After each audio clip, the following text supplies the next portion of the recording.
Esses sons sinistros de estrondo, o chão tremendo sob seus pés.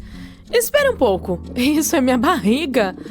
Ou pode ser o Monte Adams, do estado de Washington, acordando. É o maior vulcão do estado, tanto em área quanto em volume, e recentemente começou a dar sinais de vida depois de permanecer em silêncio por milhares de anos. Os cientistas notaram um aumento alarmante na atividade sísmica ao redor da montanha. E como a última erupção ocorreu entre 3.800 e 7.600 anos atrás, naquela época a humanidade ainda estava na Idade da Pedra. Essa conversa repentina deixou os cientistas, digamos, curiosos. O Serviço Geológico dos Estados Unidos, o USGS na sigla em inglês, instalou às pressas estações sísmicas temporárias ao redor do Monte Adams para ficar de olho na situação. Ao mesmo tempo, eles asseguraram ao público que não há necessidade de entrar em pânico. O Monte Adams não atinge a altura do Monte Rainier, mais conhecido. Ainda assim, cobre uma área enorme, o que o torna o maior vulcão ativo de Washington. É interessante notar que os registros mostram que, antes de setembro deste ano, o Monte Adams havia sofrido uma média de apenas um pequeno terremoto a cada 2 ou 3 anos desde 1982. E então, o Cascades Volcano Observatory e a Pacific Northwest Seismic Network detectaram 6 terremotos impressionantes em apenas um mês, setembro. Esses tremores foram todos bem pequenos, com magnitudes variando entre 0,9 e 2,0 na escala Richter. Isso significa que foram tão fracos que nem seriam sentidos na superfície. Além disso, as imagens de satélite confirmaram que não houve deformação do solo na área. No momento, o USGS mantém o nível de alerta do Monte Adams em verde/normal. Portanto, não devemos nos preocupar com a possibilidade de o solo se abrir e engolir vilas e cidades. No entanto, os mais recentes sinais sísmicos incentivaram a agência a instalar equipamentos adicionais para um monitoramento mais preciso. Essa rede ampliada ajudará os cientistas a perceber até mesmo os menores terremotos, o que os auxiliará a entender o que está acontecendo sob o Monte Adams. Esses equipamentos extras também podem esclarecer se essa atividade recente é um sinal de erupções futuras ou apenas uma anomalia aleatória. Se o Monte Adams entrar em erupção, provavelmente produzirá fluxos de lava lentos em vez de eclosões explosivas como os do Santa Helena. Afinal de contas, as anteriores levaram apenas a fluxos que percorreram só alguns quilômetros do vulcão. Portanto, não é com isso que precisamos nos preocupar. Uma coisa muito mais perigosa seriam os lahars, fluxos de lama que podem acontecer quando cinzas vulcânicas, rochas e gelo derretido se misturam durante as erupções. Lahars ocorreram perto do Monte Adams mesmo sem explosões. A rocha, enfraquecida por processos hidrotérmicos no cume do vulcão, soltou-se repentinamente, criando fluxos de lama rápidos e destrutivos. Exatamente por esse motivo, o USGS classifica o Monte Adams como um vulcão de alta ameaça. Embora não entre em erupção com frequência, ainda representa sérios riscos para os assentamentos próximos. Outro vulcão que devemos observar com atenção é o Katla, na Islândia. É um dos mais poderosos e perigosos do país. Sua última explosão ocorreu há mais de um século, em 1918. Mas, se entrar em atividade novamente, poderá ser 10 vezes mais potente do que outro vulcão islandês, cujo nome não consigo pronunciar. Uma erupção do Katla liberaria grandes quantidades de dióxido de enxofre, o que formaria aerossóis de sulfato na atmosfera. Esses aerossóis refletem a luz solar, capazes até mesmo de causar um resfriamento global temporário. No passado, esse fenômeno geralmente acompanhava atividades vulcânicas catastróficas. Embora as erupções sejam comuns na Islândia, a nuvem de cinzas do Katla provavelmente se projetaria mais alto no céu e cobriria áreas maiores da Europa do que aquele outro. Isso paralisaria os voos e afetaria negativamente as economias. Se o Katla entrasse em atividade, também prejudicaria a agricultura, o abastecimento de água e a qualidade do ar. Em 2014, os cientistas observaram que uma grande erupção causaria até mesmo um tsunami, que se deslocaria ao longo da costa sul da Islândia até o mar. Mas o possível impacto desse tsunami ainda não está claro. O Katla tende a entrar em atividade em um cronograma regular a cada 40 a 80 anos, o que significa que outra erupção é estatisticamente muito provável em breve. É por isso que o Katla permanece sob estreita observação científica. O Cumbre Vieja, nas Ilhas Canárias, entrou em atividade recentemente em 2021, lembrando as pessoas de seu potencial destrutivo. O fluxo de lava foi devastador, cobriu bairros inteiros e desaguou no oceano, destruindo mais de 3.000 casas. Milhares de pessoas tiveram que ser evacuadas. Mas sabe o mais louco? Embora os danos tenham sido significativos, os cientistas acreditam que poderia ter sido muito pior. Uma eclosão maciça do Cumbre Vieja seria capaz de ter causado o colapso de todo o flanco ocidental do vulcão no Oceano Atlântico, desencadeando um mega tsunami. Esse fenômeno hipotético talvez tivesse criado ondas com centenas ou até milhares de metros de altura, capazes de inundar os litorais ao redor da bacia do Atlântico, incluindo partes dos Estados Unidos e da Europa. Felizmente, estudos recentes afirmam que um colapso dessa escala é improvável. Mas, embora a chance de um mega tsunami seja baixa, os cientistas ainda acham prudente se preparar para possíveis erupções, pois há uma chance de danos extensos. Os fluxos de lava que ocorrem nesse vulcão tendem a ser extensos e perigosos, tanto para a vida humana quanto para a infraestrutura da ilha. Se você decidir viajar para o Equador, deve ter cuidado com o Cotopaxi, um dos vulcões mais ativos do país. Ele vem registrando pequenas erupções desde 2022. Embora elas tenham sido relativamente pequenas, o Cotopaxi tem potencial para uma grande, o que deixou os cientistas em alerta máximo. Se ele entrar em atividade em grande escala, poderá produzir uma enorme nuvem de cinzas com mais de 19 quilômetros de altura, ameaçando a vida de cerca de 200.000 pessoas na área vizinha. Um perigo sério é o cume coberto de neve do Cotopaxi, que derreteria muito rapidamente em uma grande erupção. Isso poderia levar a inundações destrutivas e deslizamentos de terra que desceriam a montanha e atingiriam áreas povoadas.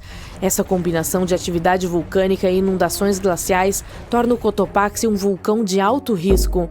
Uma eclosão poderosa pode ocorrer em breve, ou estar a anos ou até décadas de distância, mas os esforços de monitoramento estão em andamento para detectar quaisquer sinais de alerta. O próximo vulcão com o qual devemos nos preocupar já é famoso, o Monte Vesúvio. Sua erupção catastrófica em 79 d.C. destruiu as cidades romanas de Pompeia e Herculano. A última ocorreu em 1944, mas o Vesúvio continua altamente ativo e representa um grande risco para a vizinha Nápoles, uma das maiores cidades da Itália. Uma grande explosão ameaçaria mais de 3 milhões de pessoas. Muitas vivem nas proximidades ou até mesmo diretamente nas encostas do vulcão. Se o Vesúvio entrasse em atividade, seria um evento explosivo com cinzas, rochas e gás ejetados em velocidades extremamente altas. E mesmo que um evento tão destrutivo não seja esperado por algumas centenas de anos, o Vesúvio continua sendo um dos vulcões mais observados do mundo. Afinal, tem potencial real de causar danos catastróficos em uma área densamente povoada. Depois temos o Popocatépetl, geralmente chamado de El Popo. É um dos vulcões ativos mais altos da América do Norte, localizado a cerca de 65 quilômetros na Cidade do México. Exatamente essa proximidade com uma área metropolitana com uma população de 22 milhões de pessoas o torna especialmente perigoso.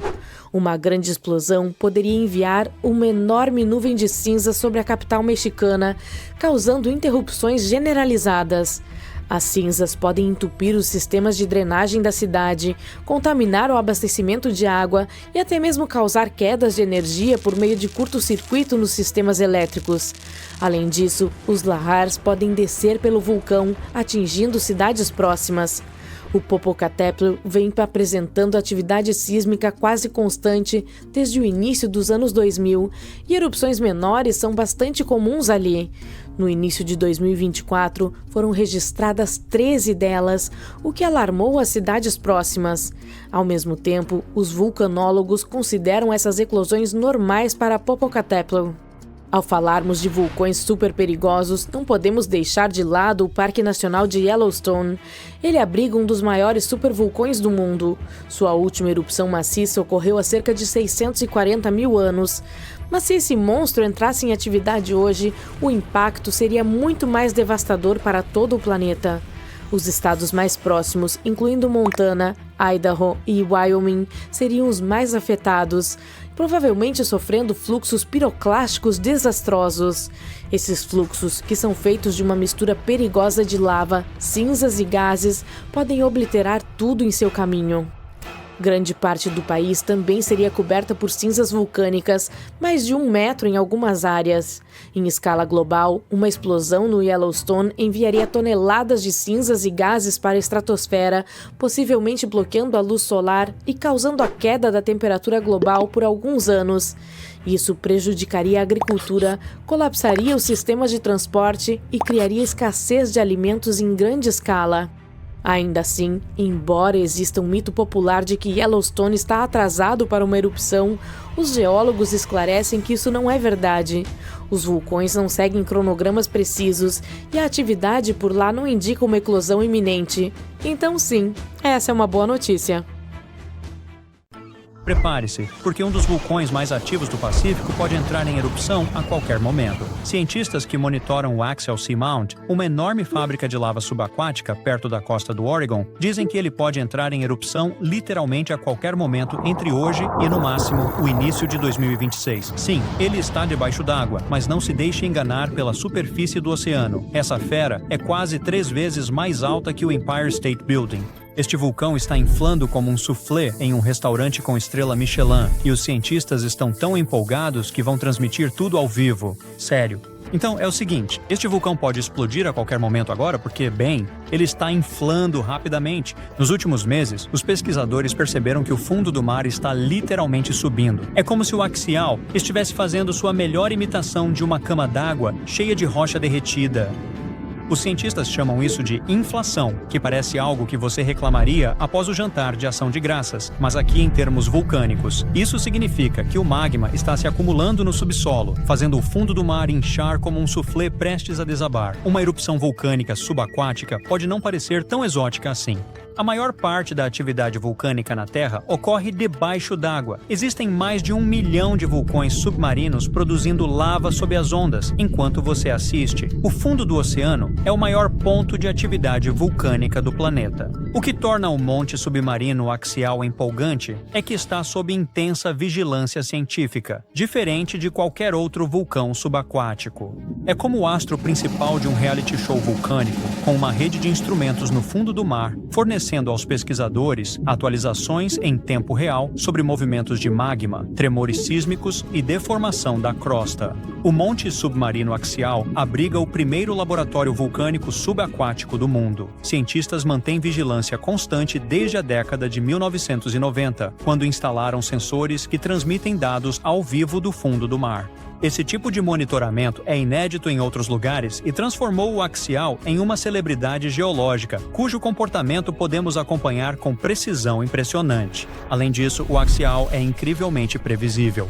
Ele entra em erupção aproximadamente a cada década e, como esperado, já está se preparando para mais uma apresentação. Em meados de 2024, ele já havia inflado quase ao mesmo nível de antes da última erupção, o que significa que a contagem regressiva já começou. Os cientistas estão tão confiantes em sua programação que montaram um calendário do advento vulcânico, aguardando o dia em que o Axial decidir entrar em ação. Mas espere, o Monte Submarino Axial não é apenas um vulcão subaquático comum. Ele tem estilo, personalidade e uma identidade geológica própria. Agora, a maioria dos vulcões submarinos, chamados de montes submarinos, tende a ter formato de cone ou cúpula achatada. O Axial desafia a tradição com sua caldeira retangular, nada convencional, uma cratera de 3 por 8 quilômetros que parece ter sido desenhada por um geólogo com uma régua e aversão a curvas. A maioria dos vulcões apresenta o formato circular clássico, mas o Axial foi totalmente vanguardista. Esta caldeira é pontuada por fissuras, aberturas, canais de lava e misteriosas estruturas em forma de cúpula, que se erguem a centenas de metros de altura. É como se o vulcão usasse uma coroa geométrica estilosa em vez do chapéu arredondado tradicional. Além disso, a localização do axial é como um imóvel de alto padrão para fogos de artifício geológicos. Ele está onde duas grandes forças colidem. Primeiro, ele está na dorsal Juan de Fuca, uma cadeia montanhosa subaquática formada onde duas placas tectônicas estão se separando como um zíper sendo aberto. Segundo, ele está sobre o hotspot de Kobe, uma pluma profunda do manto que funciona como uma máquina de expresso de magma da Terra, bombeando rocha derretida das profundezas do planeta e alimentando uma cadeia de montes submarinos. Para ser claro, é como se as placas tectônicas fossem parceiros de dança relutantes se afastando uma da outra, enquanto o hotspot de Kobe atua como o DJ, aumentando o calor e mantendo a festa do magma animada. Essa dupla influência cria um sistema de encanamento complexo dentro do vulcão, com câmaras de magma se enchendo, esvaziando e se movendo, o que os cientistas ainda tentam decifrar. A competição entre as placas que se afastam e o magma que sobe é o que dá ao axial sua impressão digital geológica única. E também é por isso que esse vulcão continua nos surpreendendo. Agora, dissemos que o cume do axial não é apenas uma cratera. A verdade é que, por dentro, a coisa fica ainda mais estranha e interessante. Bem, mais quente, mas você entendeu. O axial abriga fontes hidrotermais Black Smoker, que jorram água superaquecida a mais de 700 graus Fahrenheit. Isso não é uma banheira de hidromassagem comum subaquática.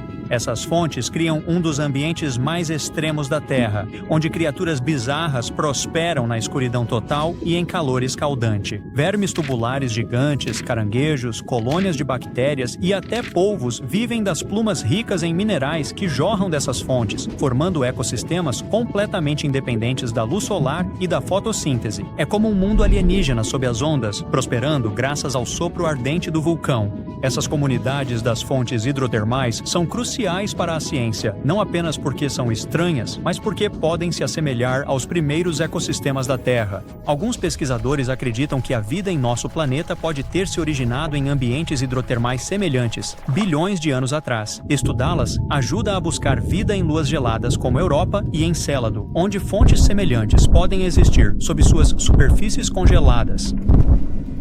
Quando o axial entra em erupção, é como um botão de reinício natural para essas comunidades. A lava destrói tudo, mas em poucos meses a vida retorna com força total. Prova de que, mesmo nos ambientes mais hostis, o espaço sempre está em alta demanda. Para quem se preocupa com tsunamis ou desastres costeiros, pode relaxar. As erupções do axial são o equivalente subaquático de uma panela elétrica de cozimento lento. A pressão da água mantém tudo sob controle, ou melhor, escaldante, mas não explosivo. Assim, o pior que acontece é um pouco de lava decorar o fundo do mar e alguns caranguejos terem que buscar novas fontes termais. Isso significa que não há nuvens massivas de cinzas ou explosões que cheguem à superfície. Em vez disso, a lava escorre e se espalha pelo fundo do mar, às vezes percorrendo quilômetros. Mas, para os cientistas, essa erupção é o bilhete dourado. Compreender os padrões do axial pode ajudar a prever erupções em outros lugares, até mesmo em terra firme. Além disso, seus ecossistemas bizarros oferecem pistas sobre como a vida pode sobreviver em outros planetas. Nada mal para um vulcão que, na maior parte do tempo, só fica ali parecendo um retângulo. Ainda assim, a atividade do vulcão pode ser ouvida na forma de milhares de pequenos terremotos todos os dias. Milhares. Como se o próprio vulcão estivesse gemendo e rangendo, se preparando para explodir. De novo, não vamos sentir nada, mas pelo menos isso vai ajudar os cientistas a rastrear os movimentos do magma e o ciclo eruptivo do vulcão. Agora, cientistas estão se preparando para transmitir a próxima erupção do axial pela primeira vez. Imagine assistir a um vulcão submarino em ação, enquanto ele cobre o fundo do oceano com lava fresca. É como ter um assento na primeira fila para um espetáculo natural de fogos de artifício a milhares de metros sob as ondas. A transmissão será possível graças à Ocean Observatories Initiative, que mantém cabos de fibra óptica ligando os instrumentos do axial à costa. É como o Wi-Fi das profundezas do mar e está prestes a transmitir rocha derretida em alta definição. E tem mais uma reviravolta. Os cientistas perceberam um padrão curioso nas erupções do axial. As 3 erupções mais recentes, em 1998, 2011 e 2015, aconteceram entre janeiro e abril, os meses em que a Terra começa a se afastar do Sol. Então, por quê? Bem, isso pode ter algo a ver com a força gravitacional da Lua. A órbita da Lua faz com que as marés subam e desçam, o que altera a pressão no fundo do mar e pode ajudar a empurrar a câmara de magma até seu ponto de ruptura. Acho que a Lua não é só uma luz romântica no céu noturno. Ela pode ser a maior sussurradora de vulcões de todas. Então, uma coisa é certa: quando o axial entrar em erupção, será a erupção subaquática mais bem documentada da história. Então, fique de olho. Esse é um espetáculo natural que você não vai querer perder. E quem sabe, se tivermos sorte, talvez até consigamos um ASMR de erupção nas profundezas do mar. Vou atualizar a transmissão ao vivo como se fosse uma venda de ingressos da Taylor Swift. O solo começa a tremer repentinamente. Nuvens de gás começam a se formar no céu, tornando-o escuro em plena luz do dia. Partes do solo começam a inchar, levantar e até desmoronar. Esses são os sinais reveladores de um vulcão que está prestes a entrar em erupção. E é isso que pode facilmente acontecer novamente com o Monte Spur. Fica a apenas 120 quilômetros de Anchorage, uma das cidades mais movimentadas do Alasca. Mais da metade da população do estado mais ao norte dos Estados Unidos vive lá. Há também uma enorme quantidade de carga aérea que passa diariamente por seu aeroporto internacional. Portanto, sempre que um vulcão tão próximo de um centro tão vital começa a ficar inquieto, as pessoas começam a prestar atenção.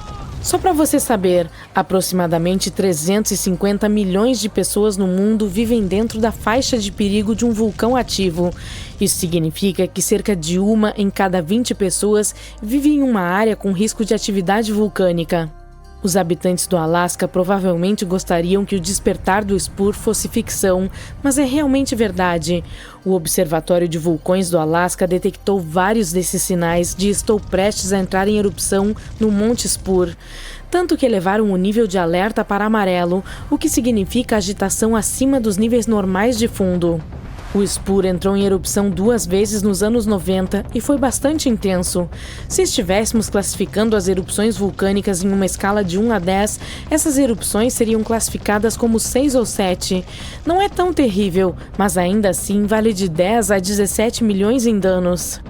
No entanto, esses números não são nada comparados à erupção do Redoubt no Alasca, em 1888, outro vulcão que entrou em erupção e causou um prejuízo impressionante de 345 milhões, principalmente porque suas cinzas atingiram os motores de aeronaves, como o KLM 747, que perdeu a potência depois que todos os motores foram desligados devido às cinzas.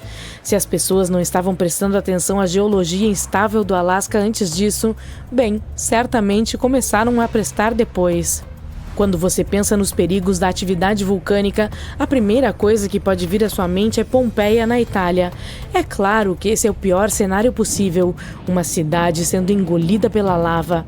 Spur pode parecer inocente em comparação com o Vesúvio, mas ainda assim cobrou seu preço. A última vez que entrou em erupção foi nos anos 90 e lançou aerossóis vulcânicos a mais de 18 mil metros na atmosfera. Vamos esclarecer nossa ciência aqui. Pense nos aerossóis vulcânicos como partículas líquidas que são liberadas na atmosfera durante uma erupção. Essas partículas geralmente são criadas quando os gases de um vulcão, como o dióxido de enxofre, combinam-se com a água e outras partículas existentes em nossa atmosfera. Esses aerossóis podem, na verdade, resfriar a superfície da Terra, pois refletem a luz do Sol diretamente para o espaço. E essa não é a pior parte. Eles podem permanecer na atmosfera por vários anos após uma erupção, causando muitos problemas de saúde. A erupção desencadeou avalanches de gás quente e cinzas, chamadas de fluxos piroclásticos, juntamente com inundações espessas e lamacentas, conhecidas como lahars. E havia também as enormes rochas vulcânicas. Esses pedaços de rocha eram enormes, alguns com mais de 1 metro de comprimento, e explodiam do vulcão como balas de canhão na natureza, aterrissando a mais de 10 quilômetros de distância. Todo esse calor vulcânico derreteu parte de uma geleira próxima, desencadeando fluxos de detritos que represaram o rio Chakachatna e criaram um lago totalmente novo ao longo do vale. No entanto, a primeira erupção do Spur teve alguns resultados positivos. A principal lição foi: o monitoramento vulcânico vale a pena. O monitoramento local foi capaz de reduzir os danos econômicos causados pela erupção, especialmente para uma cidade que tem um tráfego aéreo intenso. No momento, o Spur é considerado inativo, mas pode explodir a qualquer momento. Veja bem, os vulcões são classificados como ativos, inativos ou extintos, dependendo da quantidade de ação que estão exercendo. Se estiver ativo, ele ainda está roncando e entrando em erupção com certa regularidade. Se estiver inativo, significa que teve alguma atividade recente, mas está parado por enquanto. E extinto é quando ela está quieta há tanto tempo que achamos que está acabada para sempre. Um dos vulcões ativos mais perigosos dos Estados Unidos é o Monte St. Na verdade, esse vulcão é responsável pela erupção mais poderosa da história dos Estados Unidos. Sua última explosão foi tão intensa que arrancou cerca de 396 metros de seu cume. Basicamente, o topo da montanha desapareceu. E se você achava que a nuvem de cinzas do Monte Spur era impressionante, o St. Helens vence a competição, pois lançou suas cinzas a 24 quilômetros no céu. O leste de Washington mergulhou na escuridão total. Mas não foi só isso. Em questão de 3 minutos, a erupção lançou 3,7 bilhões de metros cúbicos de rocha e poeira em chamas, o suficiente para encher 1 milhão de piscinas olímpicas, em 595 quilômetros quadrados de floresta exuberante. Na verdade, os terremotos que anteciparam a erupção começaram semanas antes de 18 de maio de 1980. Um tremor de terra de magnitude 5,0 explodiu, provocando um deslizamento de terra em um dos lados do vulcão. Ao final da data oficial da erupção, 57 pessoas haviam perdido suas vidas. Quase 7.000 animais de grande porte, como veados e alces, foram dizimados e milhões de pássaros foram espalhados pela terra queimada. Os pesquisadores não acreditam que o St. Helens voltará a explodir na mesma magnitude tão cedo, mas estão de olho nele, pois esse vulcão ainda não está exatamente acabado. A propósito, a palavra vulcão vem do nome romano vulcano, que era a divindade romana do fogo. E eles geralmente ocorrem no ponto de encontro das placas tectônicas, que são as peças da superfície da Terra que se encaixam como um quebra-cabeça. O chamado Anel de Fogo, localizado no Oceano Pacífico, é a zona de perigo do mundo quando se trata de vulcões. Ele contém entre 750 e 915 vulcões ativos. O maior vulcão localizado no Anel de Fogo e também o maior vulcão ativo do mundo é o Mauna Loa. Ele tem mais de 4.000 metros de altura e está localizado no Havaí. Os pesquisadores dizem que o Mauna Loa está em erupção há pelo menos 700.000 anos. Sua erupção mais recente começou em 7 de novembro de 2002 e durou até 13 de dezembro. Ele ficou quieto desde os anos 80 até que decidiu acordar novamente. Graças ao monitoramento constante do Hawaiian Volcano Observatory, ele não causou vítimas na última erupção. Os cientistas têm investido muito no monitoramento vulcânico, não apenas para reduzir os riscos econômicos, mas também para salvar vidas. A tentativa mais recente foi a perfuração de vulcões. Recentemente, um grupo de cientistas foi até a Islândia, um dos pontos quentes de vulcanismo do mundo. Há cerca de 33 vulcões ativos somente na Islândia, mas o mais interessante para eles é o vulcão Krafla. O Krafla entrou em erupção cerca de 30 vezes nos últimos 1000 anos, e sua erupção mais recente foi em meados da década de 1980. O projeto, denominado Krafla Magma Testbed, ou KMT, espera avançar na compreensão de como o magma se comporta no subsolo. A principal vantagem dessa pesquisa de perfuração é prever o risco de erupções, mas ela também pode ajudar a impulsionar a energia geotérmica. Quer dizer, já imaginou ter eletricidade gerada pela fonte ilimitada de energia dos vulcões? A equipe da KMT começará a perfurar buracos profundos no solo do vulcão em 27. O objetivo é atingir mais de 1,6 quilômetros de profundidade. Afinal de contas, é diferente monitorar a atividade da lava quando ela está na superfície e quando ainda está abaixo do solo. Isso permitirá que os pesquisadores ouçam o pulso da Terra, de acordo com eles. Eles dizem que essa pesquisa é tão revolucionária quanto a primeira vez em que o homem foi à Lua. E falando nisso, fiquei chocado ao descobrir que existem vulcões em todo o sistema solar. Sim, outros planetas e luas também têm vulcões. O maior vulcão de nosso sistema solar é o Olympus Mons, em Marte. É um vulcão escudo, muito parecido com os que formam as Ilhas Havaianas. Tem cerca de 595 quilômetros de largura. Se o transportássemos de volta para a Terra, ele ocuparia quase toda a Polônia. Que horror! Os maiores e mais malvados supervulcões do nosso planeta estão acordando. Quando eles entrarem em erupção, você certamente perceberá, mesmo que viva a milhares de quilômetros de distância do epicentro. Os cientistas estão preocupados com o fato de que talvez não tenhamos tempo suficiente para nos preparar e lidar com as consequências de uma supererupção. Há alguma atividade vulcânica perto da cidade italiana de Nápoles. E não tem nada a ver com o famoso Monte Vesúvio, mas com outro vulcão. Esse é mais difícil de ver, pois não tem um pico alto como o companheiro famoso. Mas não se deixe enganar por esse vilão. Ele pode ser muito mais perigoso do que seu vizinho gigante. E tem uma enorme cratera com cerca de 13 quilômetros de largura. Seu nome é Campi Flegrei, que é, na verdade, um dos maiores da Europa, localizado sob a cidade de Pozzuoli. Ele entrou em atividade há 39 mil anos com um estrondo tão grande que espalhou cinzas por toda a região do Mediterrâneo. Também fez com que a temperatura caísse mais de 9 graus Celsius no leste da Europa. Foi a maior erupção vulcânica na Europa em 200 mil anos. Desde então, Campi Flegrei teve algumas menores, a última em 1538. Agora, a área está cheia de pequenas crateras, fontes termais e piscinas borbulhantes, e todas são a prova de que esse vulcão ainda está muito vivo e produzindo algo. Desde o início dos anos 2000, o solo da cratera gigante da cidade vizinha vem subindo lentamente cerca de 3 a 4 centímetros por ano. Houve pelo menos 150 terremotos que sacudiram essa fera recentemente. Em maio de 2014, houve um de magnitude 4,4 na área, o maior dos últimos 40 anos. Os moradores tiveram que deixar suas casas e acampar do lado de fora, temendo que houvesse mais terremotos. Ninguém sabe como Campi Flegrei vai se comportar nos próximos meses ou anos, mas as autoridades estão organizando exercícios de evacuação para preparar a população para o caso. O monstro italiano parece um gatinho inocente em comparação com os verdadeiros gigantes, como o Yellowstone. Para que uma formação dessas mereça o título de supervulcão, deve ser capaz de produzir erupções em escala catastrófica e ejetar enormes quantidades de magma, cinzas e gases vulcânicos. O de Yellowstone atende a esses critérios. Embora se mova de tempos em tempos, o supervulcão Yellowstone não entra em erupção há 640 mil anos, mas quando acordar, poderá ser com uma potência incrível, aproximadamente com a mesma quantidade que 10 grandes usinas nucleares conseguem produzir.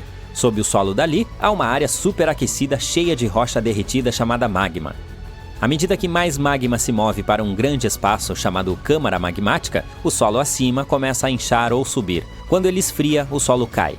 Entre 2004 e 2009, o de Yellowstone subiu quase 25 centímetros, mas depois começou a descer lentamente em 2010. Os cientistas não têm certeza se ele entrará em erupção em breve. Há também outro grande vulcão chamado Long Valley, na Califórnia, que está ativo desde 1980 e pode ser uma grande ameaça. Os cientistas que estudam esse gigante descobriram que antes de sua maior explosão, há 760 mil anos, o acúmulo pode ter levado menos de um ano.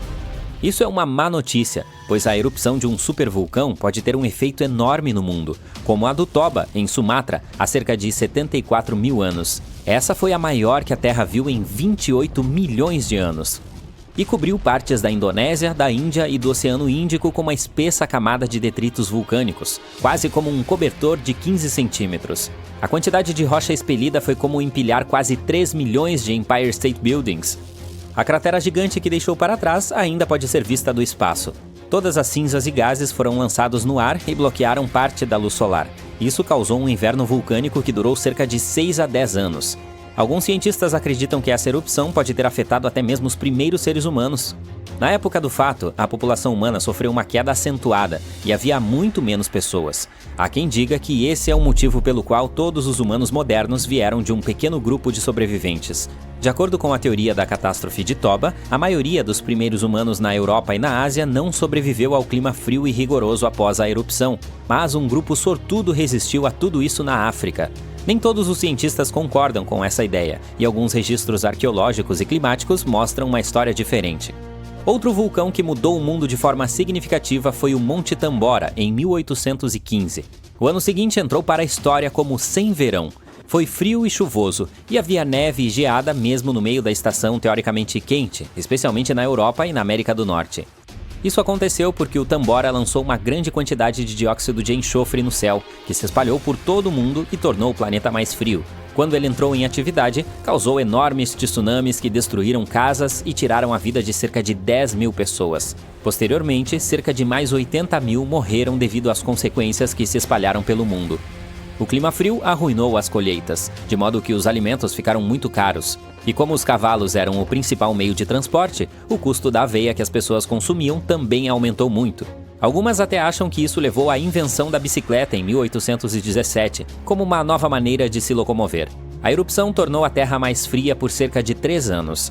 Embora a do Tambora tenha sido tão poderosa, a do Krakatoa, outra formação na Indonésia, roubou a cena em 1883. Foi mais fácil divulgar informações sobre ele por meio de telegramas e fotos. Sua explosão final foi o som mais alto registrado na história, e as pessoas puderam ouvi-lo em 10% de toda a superfície terrestre. E deu início a um tsunami com ondas que tinham a metade da altura da Estátua da Liberdade. Se tivéssemos apenas 12 meses para nos prepararmos para uma erupção de supervulcão, seria muito difícil armazenar alimentos suficientes e nos prepararmos. Mas não entre em pânico ainda, isso é muito raro e aconteceu pela última vez há 26.500 anos na Nova Zelândia. Os cientistas acreditam que um supervulcão acontece, em média, uma vez a cada 100 mil anos. Mas a parte triste aqui é que a Terra não segue uma linha do tempo perfeita. Pode haver grupos delas com intervalos mais curtos e, em seguida, períodos de silêncio mais longos. Como já houve 2 nos últimos 100 mil anos, sempre há uma chance de que ocorra novamente mais cedo do que esperamos. Além disso, embora existam lugares como Yellowstone e Long Valley, onde esperamos que os vulcões entrem em atividade, há possíveis focos de calor menos óbvios.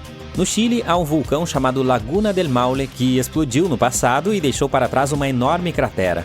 Nos últimos 20 anos, o solo tem se expandido muito rapidamente, subindo até quase 30 centímetros por ano. Algumas pessoas estão preocupadas que isso pode ser um sinal de uma grande explosão que está por vir. Mas os cientistas dizem que ainda não há magma suficiente para causar uma supererupção. Na Bolívia, o Uturunco também está agindo. Ele faz parte de um grupo de vulcões que causaram supererupções no passado. Desde a década de 1960, o solo ao redor dele está se elevando, mas a última atividade foi há 250 mil anos. Embora o magma possa estar subindo, ainda não é o suficiente para se preocupar. As chances de uma supererupção ocorrer durante nossa vida são de 1 em 1400, o que é bastante baixo, então não é preciso se preocupar muito. Mas, assim como alguém ganha na loteria toda semana, com chances muito pequenas, uma superatividade pode acontecer em algum momento no futuro. E quando isso ocorrer, precisaremos estar preparados. Imagine estar no meio da Europa há 40 mil anos. A paisagem é árida, fria e implacável. Não existe fast food. E não há internet. De repente, de dentro da floresta surge uma figura. Atarracada, forte e com um rosto bastante incomum. Esse humano é semelhante a nós, mas há algo diferente nele. A testa é pesada, o nariz é largo e o corpo parece ter sido construído para lutar contra a própria natureza. Parabéns! Você acabou de conhecer um Neandertal. E pode ter pensado que os Neandertais eram basicamente humanos antigos, mas isso não é bem verdade. Somos do mesmo gênero chamado Homo, mas nós, todos os humanos modernos, pertencemos a uma mesma espécie chamada Homo sapiens. No entanto, havia muitas espécies humanas antes, e o Homo neanderthalensis era apenas uma delas, e era realmente muito mais legal do que nós. Então, o que aconteceu com seus integrantes? Os neandertais viveram por muito tempo, por cerca de 360 mil anos, em toda a Europa e partes da Ásia. 40 mil anos atrás, o lugar que hoje chamamos de sul da Itália estava situado no topo de um desastre futuro, um supervulcão gigantesco chamado Campi Flegrei. Esse cara é imenso, tem cerca de 15 quilômetros. Isso dá de 10 a 20 minutos em um carro para atravessar tudo. Mas naquela época não havia automóveis, certo? Na época ele ficou quieto por um tempo, mas um dia de repente explodiu, o que se tornou uma das maiores erupções vulcânicas que a Europa já viu em 200 mil anos. Essa catástrofe foi tão louca que as cinzas, os gases e os detritos alteraram o clima em todo o continente. O que vem depois é geralmente chamado de inverno vulcânico. As temperaturas médias caem, o céu fica mais escuro e a vida se torna ainda mais dura do que já era. A erupção, conhecida como o Ignimbrito de Campânia, fez com que a Europa esfriasse em até 4 graus Celsius. Não parece muito? Bem, uma queda de meio grau faria com que os invernos se tornassem mais rigorosos, causando nevascas, chuvas e enchentes horríveis. As plantações teriam dificuldade para crescer, levando à escassez de alimentos. O clima também ficaria selvagem, com tempestades e secas. Mais ou menos como agora. Só que multiplique isso por 4. Eventos como esses causam um enorme caos nos tempos modernos. Você pode imaginar o que fez com os neandertais. Mas na realidade, uma simples erupção vulcânica não deveria destruir uma espécie inteira, certo? Bem, sim, a verdade é que os neandertais já estavam por um fio naquela época, e tudo por nossa causa. Eles estiveram em uma situação difícil por um tempo, viviam em lugares que hoje são partes da Europa, da Ásia Ocidental e do Oriente Médio. Os seres humanos modernos, nós Homo sapiens, entraram na Europa e estavam competindo seriamente com eles por comida e abrigo. O Homo sapiens era um cara sorrateiro, melhor em encontrar comida, adaptando-se facilmente a diferentes ambientes e usando ferramentas mais avançadas. Estávamos empurrando os neandertais para fora, tentando obter os mesmos recursos. Literalmente, tornamos a extinção deles um processo lento e muito desagradável. Assim, embora o vulcão definitivamente tenha piorado as coisas, esse não foi o único problema deles, que não desapareceram completamente após a erupção. Alguns permaneceram em lugares isolados, como o Gibraltar, por mais 12 mil anos. Isso porque é provável que a maior parte do resfriamento severo tenha ocorrido mais a leste, longe de onde os neandertais estavam tentando sobreviver, e não atingiu suas casas com a mesma intensidade que pensávamos. De fato, a erupção pode até tê-los ajudado, pelo menos por um tempo. Alguns cientistas dizem que a precipitação vulcânica pode ter retardado a expansão dos humanos modernos e dado aos concorrentes um pouco mais de tempo para sobreviver. Então, a erupção de Campi Flegrei foi um evento desagradável, mas apenas atrasou o inevitável. Campi Flegrei é um cara selvagem, também conhecido como Campos de Fogo. O próprio ar de lá é repleto de lendas. Os gregos e romanos acreditavam que esse vulcão era a porta de entrada para o submundo. Até mesmo o antigo poeta romano Virgílio, Virgílio, mencionou em sua famosa história Eneida que o herói Enéas deve descer ao submundo, e esse lugar é exatamente onde ele começa. Antigamente essa paisagem era repleta de vilas romanas, spas e lagos de peixes. A elite se divertia muito ali. O que seus integrantes não sabiam, porém, é que estavam em um terreno traiçoeiro que poderia enlouquecer a qualquer momento. O Campi Flegrei não é um vulcão típico. Você imaginaria um único pico imponente, mas a paisagem parece enganosamente calma, com pequenas características aparecendo aqui e ali. Mas, se o sobrevoasse, a visão seria insana. Uma gigantesca bacia circular salpicada de cones vulcânicos e crateras, como cicatrizes do passado violento da Terra. O perigo ali está nos detalhes. O solo sob os pés está constantemente mudando, mesmo quando não se percebe. De vez em quando a Terra se eleva, apenas para afundar novamente, às vezes em vários metros, à medida que o magma ou o gás se move sob a superfície. É incrivelmente assustador. O risco é quase invisível. O Campi Flegrei é uma enorme depressão formada por 2 erupções vulcânicas colossais. Uma delas foi a que cozinhou os neandertais, e outra aconteceu há 15 mil anos. A mais famosa, no entanto, ocorreu no século XVI e foi horrível.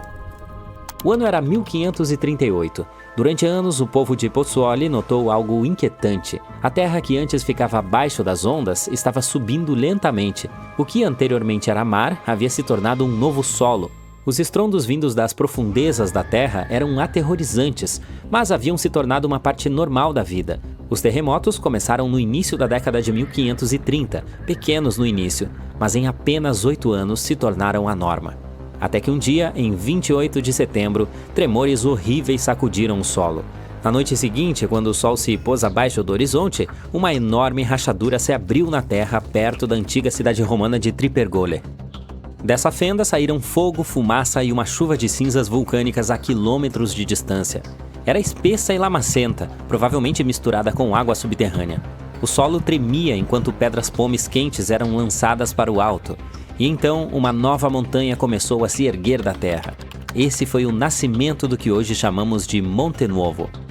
Por fim, as coisas pareceram se acalmar, como se a terra estivesse recuperando o fôlego. Durante dias, as coisas estavam dando a impressão de tranquilas. Os moradores locais relaxaram um pouco e começaram a se aproximar do novo e misterioso vulcão, uma cratera com algo que parecia estar fervendo dentro. As pessoas o visitavam como se fosse uma nova atração. Mas, poucos dias depois, o desastre aconteceu novamente. À noite, sem aviso prévio, a nova montanha ficou selvagem. Uma explosão do flanco sul lançou escória, pedaços de rocha vulcânica irregular no ar. Essa explosão foi fatal para 24 pessoas. Os detritos encontrados depois eram enormes e grosseiros. Durante séculos, os únicos sinais de vida do Monte Nuovo foram pequenas fumarolas, jatos de gás que vazavam da terra. Mas depois, até mesmo esses sinais desapareceram. Agora o local é apenas um cone verde exuberante, um belo gigante adormecido. Mas o solo próximo a Nápoles, na Itália, ainda está vivo. O Campi Flegrei está quieto por enquanto, mas isso pode não durar muito tempo. Ele está mostrando sinais de que talvez esteja acordando novamente. Esse supervulcão parece uma paisagem infernal com seus poços de lama fervente, geysers e saídas de vapor. Os romanos e os cristãos medievais acreditavam que era uma porta de entrada para o submundo, e quem pode culpá-los? O que é assustador é que recentemente os cientistas detectaram uma atividade incomum sob a superfície. Em 2012, as autoridades italianas elevaram o nível de alerta do vulcão de verde para amarelo, o que significa que ele precisa ser monitorado de perto. Há certas mudanças que geralmente acontecem antes da erupção. O magma abaixo começa a liberar gases, o que pode enfraquecer a rocha acima e, por fim, desencadear um desastre. Infelizmente, ninguém consegue prever exatamente quando ou se ele entrará em erupção. Mas se isso acontecer, as consequências podem variar de um pequeno incômodo para os habitantes locais e uma catástrofe global. Sua última pequena erupção ocorreu no século XVI e não foi tão ruim. Mas se a história se repetir como foi com os Neandertais, estaremos todos perdidos. Uma erupção como essa poderia levar ao resfriamento global, à quebra de safras e à fome generalizada. No momento, um grupo de cientistas está tentando obter uma imagem mais clara do que está acontecendo abaixo da superfície. O projeto Perfuração Profunda do Campi Flegrei está trabalhando para escavar em um poço de 3.048 metros, na esperança de verificar a câmara de magma de perto. Mas, pelo menos por enquanto, o supervulcão continua quieto, e esperamos que continue assim. Ufa! Finalmente você pode enviar o último relatório do dia e respirar fundo. O fim de semana está chegando. Mas, quando está prestes a clicar em enviar, você se assusta com o barulho embaixo da sua mesa. Será que é o trem passando? Infelizmente, não é esse o caso. É um vulcão falando. O quê? Aqui, no Arizona? É isso mesmo, o solo continua se movendo sobre o Arizona, lembrando-nos de que a Terra está viva. Mas não entre em pânico, vamos nos munir de algum contexto. 20 estados americanos têm vulcões extintos, ativos e inativos, atualmente dormindo. Entre esses estados estão Califórnia, Novo México, Nevada, Utah e Colorado. Pelo lado positivo, os vulcões do Arizona estão dormentes no momento, mas isso não significa que eles não explodirão em um futuro próximo, ou não tão próximo. Agora, que tal viajar para o Arizona para verificar os vestígios de seu passado vulcânico ativo? Eles pontilham as paisagens desérticas desse estado como manchas pontilham um dálmata. Há campos vulcânicos inteiros a sudoeste de Phoenix, a leste de Douglas, perto de Flagstaff, ao norte de Kingman e perto da fronteira com o México. O mais preocupante sobre esses campos é que, embora não estejam ativos no momento, as erupções nessa região ocorrem a cada 1000 anos ou mais. Bem, parece que o tempo está acabando. A última erupção vulcânica poderosa e destrutiva ocorreu há cerca de 1000 anos na cratera do Pôr do Sol. Vale a pena prestar mais atenção nesse lugar. E é o que faremos, mas um pouco mais tarde. Primeiro, temos que falar sobre os hotspots. Não é aquele lugar onde você pode navegar na web. Em nosso contexto vulcânico, um hotspot é um local em que quantidades insanas de calor derretem a crosta sobrejacente, a fina camada externa da Terra, e formam vulcões. Esse calor sobe do manto, que está localizado entre o núcleo denso e superaquecido do nosso planeta e a crosta. Quer ver um exemplo desse tipo de vulcanismo? Bem-vindo às Ilhas do Havaí. A Ilha Grande tem seus vulcões ativos porque no momento está situada no topo do hotspot havaiano. As ilhas havaianas mais antigas também já estiveram lá, porém mais tarde elas se afastaram em direção ao noroeste. Isso aconteceu porque foi nesse ponto que a crosta oceânica sobre a qual elas se encontravam, ou seja, a placa do Pacífico, se deslocou. Agora, observe as bacias oceânicas do mundo. Sim, elas estão literalmente repletas de ilhas que ficam em cima de pontos quentes, como o Havaí, Islândia, Samoa, Galápagos. Esses são provavelmente os exemplos mais famosos. Mas não pense que os continentes não podem abrigar hotspots. Eles podem, mas são muito menos comuns. Um dos pontos quentes continentais mais famosos é... aposto que você conhece. Sim, aquele sob a caldeira de Yellowstone. A propósito, a caldeira é uma vasta cratera vulcânica, especialmente uma formada como resultado de uma erupção maciça que levou ao colapso da boca de um vulcão. O hotspot de Yellowstone é basicamente o criador do Old Faithful e do restante das fontes termais e dos poços de lama pelos quais o Parque Nacional é famoso. Falando em Old Faithful, vamos fazer um pequeno desvio e prestar mais atenção a essa maravilha da natureza. Ele é um dos geysers mais conhecidos do mundo.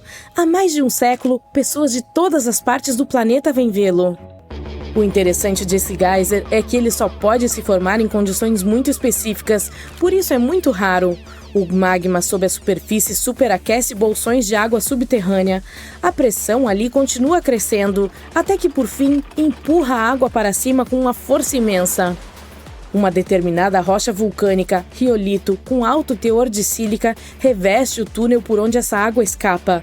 Basicamente, ela cria um tubo exclusivo que pode suportar a pressão e o calor inacreditáveis criados pela água que entra em erupção acima do solo. Old Faithful foi o primeiro geyser nomeado em Yellowstone. Se você for visitá-lo esperando que ele entre em erupção de hora em hora, ficará desapontado. Em média, o Old Faithful entra em erupção a cada 91 minutos, o que também não é tão ruim. Além disso, você pode fazer o download de um aplicativo especial que fornecerá o horário aproximado da próxima erupção. Mas tenha muito cuidado ao visitar e fique longe do local. A água que entra em erupção do poderoso geyser chega a 95 graus Celsius. O vapor é ainda mais abrasador, chegando a 176 graus Celsius. É quente o suficiente para assar um bolo. Mas vamos voltar aos nossos hotspots vulcânicos. Os cientistas ainda não entendem claramente por que não há muitos vulcões de hotspots na crosta continental. Um dos motivos pode ser o fato de a crosta continental ser muito mais espessa do que a crosta oceânica, que é cerca de 4 vezes mais espessa em média. Outro motivo pode ser o fato de a maior parte da crosta terrestre, cerca de 2/3 dela, ser oceânica. Isso significa que há menos crosta continental sob a qual os pontos quentes podem se formar. Agora, aposto que aqueles que moram no Arizona vão gostar das informações a seguir. Falaremos sobre um campo vulcânico bem no coração desse estado, o Campo Vulcânico de São Francisco. Essa é uma área enorme com mais de 600 vulcões. Sim, a maioria deles é pequena, mas isso não os torna menos impressionantes. Eles estão espalhados por 4.660 km² no norte do Arizona, um território gigantesco. É interessante notar que os cientistas ainda estão discutindo se esse campo vulcânico está realmente situado no topo de um ponto quente. Mas em uma coisa eles concordam: os vulcões nessa área ficam mais jovens à medida que você se desloca para o leste. E esse padrão coincide com a placa norte-americana se movendo para o oeste sobre o que poderia ser um hotspot estacionário sob a superfície do nosso planeta. Legal, não é? A agitação vulcânica nessa área começou há cerca de 6 milhões de anos. Portanto, em termos geológicos, é relativamente jovem. Quanto à erupção mais recente, ela ocorreu há menos de 1000 anos. A cratera do pôr do sol que mencionei antes, a que fica perto de Flagstaff, é a abertura mais famosa dessa erupção. O povo Sinagua teve de deixar suas casas em Wupatki Pueblo por causa da erupção. Esse local agora faz parte do Monumento Nacional Wupatki. Lá, você pode ver como as pessoas viviam nessa região vulcânica há muitos anos. Se você for explorar essa área, perceberá que a maioria dos vulcões é formada por cones de cinzas de basalto, pequenos e íngremes. O Planalto do Colorado tem condições climáticas bastante secas. É por isso que os vulcões não se desgastaram muito. Alguns dos melhores exemplos desses cones, como este chamado de cratera SP, ainda parecem ter surgido ontem. Mas olha ao redor, não são apenas cones de cinzas. O campo vulcânico de São Francisco também tem um estratovulcão, bem como alguns domos de lava que se formaram a partir de rochas vulcânicas, riolito e dacito, com mais sílica do que o basalto que pode ser encontrado em lugares como o Havaí. Isso significa que elas são mais espessas e não fluem tão facilmente. De qualquer forma, o estratovulcão será uma das vistas mais épicas que você encontrará ao explorar esse campo vulcânico. Bem, não o estratovulcão em si, mas os picos de São Francisco, os restos dessa formação gigante. Eles têm mais de 3.840 metros de altura, o que equivale a 4 Burj Khalifas e meio colocados um em cima do outro. Isso faz com que os picos sejam um dos maiores marcos do norte do Arizona. Eles não são apenas impressionantes, mas também sagrados para o povo nativo americano que viveu na área por muitas gerações. Agora, ao contrário dos vulcões superativos do Havaí, o campo vulcânico de São Francisco leva seu tempo, milhares de anos entre as erupções. Mas você não deve relaxar ainda. Os geólogos dizem que é provável que ocorra outra erupção um dia. Ela provavelmente ocorrerá na remota parte leste do campo, longe das grandes cidades. Ufa! E se a próxima erupção for parecida com a que formou a cratera do pôr do sol, será um espetáculo e tanto. Fontes de lava e rios de lava fluindo. Ao mesmo tempo, a próxima erupção pode não acontecer por séculos, talvez até milênios. Até lá, o campo vulcânico de São Francisco continuará sendo uma joia oculta da história vulcânica, aguardando seu próximo espetáculo de fogo. A última supererupção do Yellowstone ocorreu há 640 mil anos e foi muito antes de o Homo sapiens ver a luz do dia. Mas estávamos por perto durante outro desastre natural não menos devastador. Essa supererupção ocorreu na ilha de Sumatra há cerca de 74 mil anos. Foi quando um supervulcão em erupção causou estragos em enormes territórios, lançando plumas de detritos e cinzas que se espalharam por milhares de quilômetros e fizeram com que as temperaturas do planeta despencassem. Os efeitos dessa supererupção foram visíveis em locais tão distantes quanto o sul da África. Os especialistas acreditam que eles podem ter afetado os primeiros seres humanos de lá. Na época em que o vulcão entrou em erupção, nossos ancestrais já usavam ferramentas de pedra e provavelmente sabiam como produzir fios. E alguns especialistas até acham que a supererupção do Toba foi tão poderosa que poderia levar nossos ancestrais à beira da extinção. Eles afirmam que Toba pode ser a maior erupção vulcânica ocorrida na Terra nos últimos 2 milhões de anos. A erupção liberou uma quantidade tão grande de rocha piroclástica que seria suficiente para cobrir todo o território dos Estados Unidos até a profundidade de uma casa de um andar. Cerca de 1/3 desse depósito se acumulou no norte de Sumatra, enquanto muito mais acabou sob o assoalho do Oceano Índico. A supererupção deixou um lago de cratera elíptico com cerca de 96 quilômetros de comprimento. A caldeira é tão grande que é difícil sentir que se está de fato em um vulcão. Os depósitos de pedra-pomes da erupção permanecem nas paredes do cânion e se aprofundam no subsolo. Não há muitos argumentos sobre a quantidade de pedra-pomes e cinzas envolvidas nesse desastre. Ao mesmo tempo, os especialistas não têm certeza de quanto enxofre foi parar na atmosfera. Até mesmo algumas camadas de enxofre no gelo polar poderiam ser candidatas em potencial. Mas, até o momento, os cientistas não encontraram nenhuma conexão entre elas e o Toba. Mas vamos voltar ao impacto dramático que a supererupção teve sobre os primeiros seres humanos. Acontece que alguns não apenas sobreviveram, mas até mesmo prosperaram após essa catástrofe natural, pelo menos a julgar pelos artefatos que fizeram durante e após a erupção. O desastre pode não ter representado uma ameaça séria para os nossos ancestrais que se refugiaram ao longo da costa. Evidências genéticas sugerem que os humanos modernos descendem de alguns milhares de pessoas que se aventuraram a sair da África há cerca de 60 mil anos. Por que apenas alguns milhares? De acordo com alguns especialistas, o restante de nossos ancestrais poderia ter sido devastado pela erupção de Toba. Afinal de contas, o supervulcão expeliu 4.168 quilômetros cúbicos de poeira e rocha em um piscar de olhos, deixando uma cicatriz no solo com dezenas de quilômetros de largura. Toda a poeira e o enxofre que Toba enviou para a atmosfera resfriaram potencialmente a superfície do nosso planeta, o que levou ao surgimento de geleiras e à redução do nível do mar na Terra. E como Toba pode ter tido um papel importante na formação da humanidade, os cientistas têm trabalhado arduamente para tentar entender exatamente como os primeiros seres humanos reagiram a esse desastre. Em novembro de 2011, vários pesquisadores encontraram uma amostra enigmática de solo em Pinnacle Point, na África do Sul, um sítio arqueológico com vista para o Oceano Índico. Essa amostra continha algumas cinzas vulcânicas. Examinando a camada, foram encontrados mais de 400 mil artefatos deixados pelos primeiros seres humanos.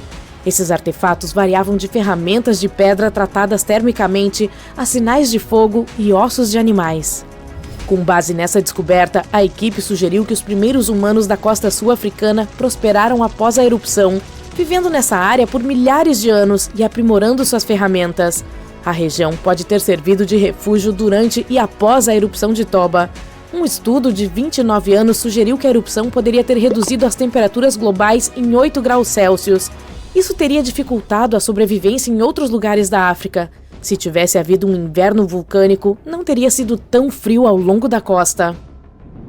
Por outro lado, estudos mais recentes afirmam que o Toba expeliu tanto enxofre na atmosfera que os aerossóis resultantes poderiam ter se unido, o que teria limitado seu efeito de resfriamento a longo prazo. Em outras palavras, logo após a erupção, as temperaturas teriam despencado, mas somente em algumas regiões. E depois de 3 anos aproximadamente, os efeitos das erupções teriam se acalmado completamente, deixando de ser perigosos para os seres humanos. Bem, aparentemente mais pesquisas são necessárias. Enquanto isso, vamos descobrir se devemos ficar atentos a algum vulcão atualmente. No ano passado, milhares de pequenos terremotos sacudiram o solo perto da usina geotérmica de Svartsengi, na Islândia. O magma subiu à superfície e agora abriu grandes fraturas que cortam a pequena cidade de Grindavik. O solo ainda está inchando e uma erupção pode ocorrer sem aviso prévio. Mas é claro, isso não é tudo. Em todo o planeta, 45 outros vulcões continuam roncando. Por exemplo, o Vesúvio na Itália, aquela coisa infame que acabou com a cidade de Pompeia em 79 d.C. Nos últimos 17 mil anos, o vulcão passou por 8 erupções explosivas seguidas de poderosos fluxos piroclásticos, massas densas de cinzas superquentes, fragmentos de lava e gases que fluem em alta velocidade. A última erupção do vulcão ocorreu em 1944. O Monte Rainier é um dos vulcões mais perigosos dos Estados Unidos. Sua alta elevação, composição química, proximidade com os subúrbios de Seattle e Tacoma, em Washington, e a capacidade do vulcão de produzir enormes fluxos piroclásticos fazem do Monte Rainier uma ameaça a ser considerada. O calor desse vulcão pode derreter o gelo e a neve que o cobrem, levando a fluxos rápidos de detritos, lama e rochas a jusante. O vulcão Nova Rupta, no Parque Nacional e Reserva Katmai, no Alasca, formou-se em uma erupção em 1912, que foi a maior do mundo no século XX. O vulcão lançou no ar quase 30 quilômetros cúbicos de cinzas e detritos. Ele também produziu um fluxo de cinzas tão poderoso que criou o Vale das 10.000 Fumaças. O Monte Pinatubo está localizado em uma região populosa nas Filipinas. Tornou-se famoso após uma erupção maciça ocorrida em 1961, que foi a segunda maior erupção do século XX. Mais de 700 pessoas perderam suas vidas durante esse desastre natural. Atualmente, mais de 21 milhões de pessoas vivem em um raio de 100 quilômetros do Pinatubo. O Monte Agung, um vulcão em constante erupção na Indonésia, teve sua última grande erupção em 1963. Foi uma das erupções mais trágicas da história do país. Durou 11 meses, produzindo queda de cinzas e fluxos piroclásticos que causaram a perda de mais de 1.000 vidas e sérios danos à propriedade. As pessoas viram plumas de cinza sobre o vulcão durante todo o ano de 2018, após a erupção em novembro de 2017. O Monte Fuji, no Japão, não entra em erupção desde 1707. Naquele ano, um grande terremoto provavelmente provocou a erupção. Em 2014, os especialistas alertaram que o Fuji poderia estar sob risco de outra erupção após o terremoto de magnitude 9 que abalou o Japão em 2011. Os especialistas acreditavam que o terremoto havia aumentado a pressão abaixo do Fuji. A erupção em 1707 lançou tantas cinzas e detritos no ar que toda essa massa chegou até Tóquio. Se o Fuji entrar em erupção novamente, isso afetará mais de 25 milhões de pessoas nas áreas vizinhas. A erupção do Monte Santa Helena, em Washington, em 1980, foi um dos eventos vulcânicos mais destrutivos da história dos Estados Unidos. 57 pessoas, além de milhares de animais, perderam suas vidas durante este desastre natural. A erupção também destruiu cerca de 518 quilômetros quadrados de floresta. Os especialistas acreditam que o histórico de erupções maciças do Monte Santa Helena significa que futuras catástrofes estão fadadas a acontecer. A próxima erupção explosiva pode enviar grandes quantidades de cinzas para todo o noroeste do Pacífico. Não é à toa que o vulcão está sendo monitorado de perto. Um dos vulcões mais ativos da Indonésia, o Monte Merapi, está em erupção há séculos. A NASA afirma que o maior risco desse vulcão são os fluxos piroclásticos, que podem se espalhar por vastas áreas e prejudicar muitas pessoas. Na última vez, o Merapi entrou em erupção em janeiro de 2024, lançando nuvens de fumaça no ar. Atualmente, mais de 24 milhões de pessoas vivem na área em torno desse vulcão. A última vez que esse vulcão entrou em erupção foi há cerca de 500 anos, mas recentemente, os pequenos tremores tornaram-se realmente frequentes, a tal ponto que os cientistas têm registrado mais de 1000 por mês. Estou falando do supervulcão Campi Flegrei, na Itália. Há apenas algumas semanas, a área foi sacudida por um terremoto de magnitude 4,4, com 150 tremores em apenas uma noite. Foi o abalo mais forte em mais de 40 anos. Muitos moradores locais passaram a noite em seus carros, mas pela manhã, os tremores foram seguidos por outro terremoto, um pouco mais fraco, com magnitude de 3,6. Então, a Itália está em perigo? Bem, o abalo em si não foi grande o suficiente para causar danos graves, mas provocou muito pânico. No momento, as autoridades locais estão trabalhando em planos de emergência grandiosos. Se o pior acontecer, terão que evacuar centenas de milhares de pessoas. Um dos motivos é a proximidade dessa área com Nápoles, com mais de 3 milhões de habitantes. No momento, estão até considerando a opção de pagar as pessoas para que deixem suas casas. No momento, as escolas permanecem fechadas na área de Campi Flegrei. As autoridades estão alocando mais de 500 milhões de euros para garantir a segurança dos edifícios e construções na área. Um alerta amarelo ainda está em vigor na região, onde vivem 80 mil pessoas. Há a chamada Zona Vermelha, que é a área mais perigosa, com 1.250 casas. E todas estarão sob alto risco sísmico se houver uma erupção. Além disso, mais do que o dobro delas estará em risco médio. A Itália é um país propenso a atividades sísmicas. E Pozzuoli é uma área densamente povoada que está localizada em um dos supervulcões mais perigosos da Europa. Campi Flegrei tem 24 crateras subterrâneas ocultas e supera o mais conhecido Vesúvio. Sim, o mesmo que varreu a antiga cidade romana de Pompeia da face da Terra em 79 d.C. Essa cidade prosperou perto da base do Monte Vesúvio, na Baía de Nápoles. Na época do início do Império Romano, 20 mil pessoas viviam em Pompeia. Eram comerciantes, fabricantes, agricultores e outros. O solo da região era rico e fértil, por isso havia muitos pomares e vinhedos. Estranhamente, ninguém sabia que essa terra preta era o legado de uma erupção anterior do Monte Vesúvio. A área era o destino de verão favorito dos romanos ricos. Infelizmente, ao meio-dia do dia 24 de agosto do ano de 79, toda essa prosperidade chegou ao fim.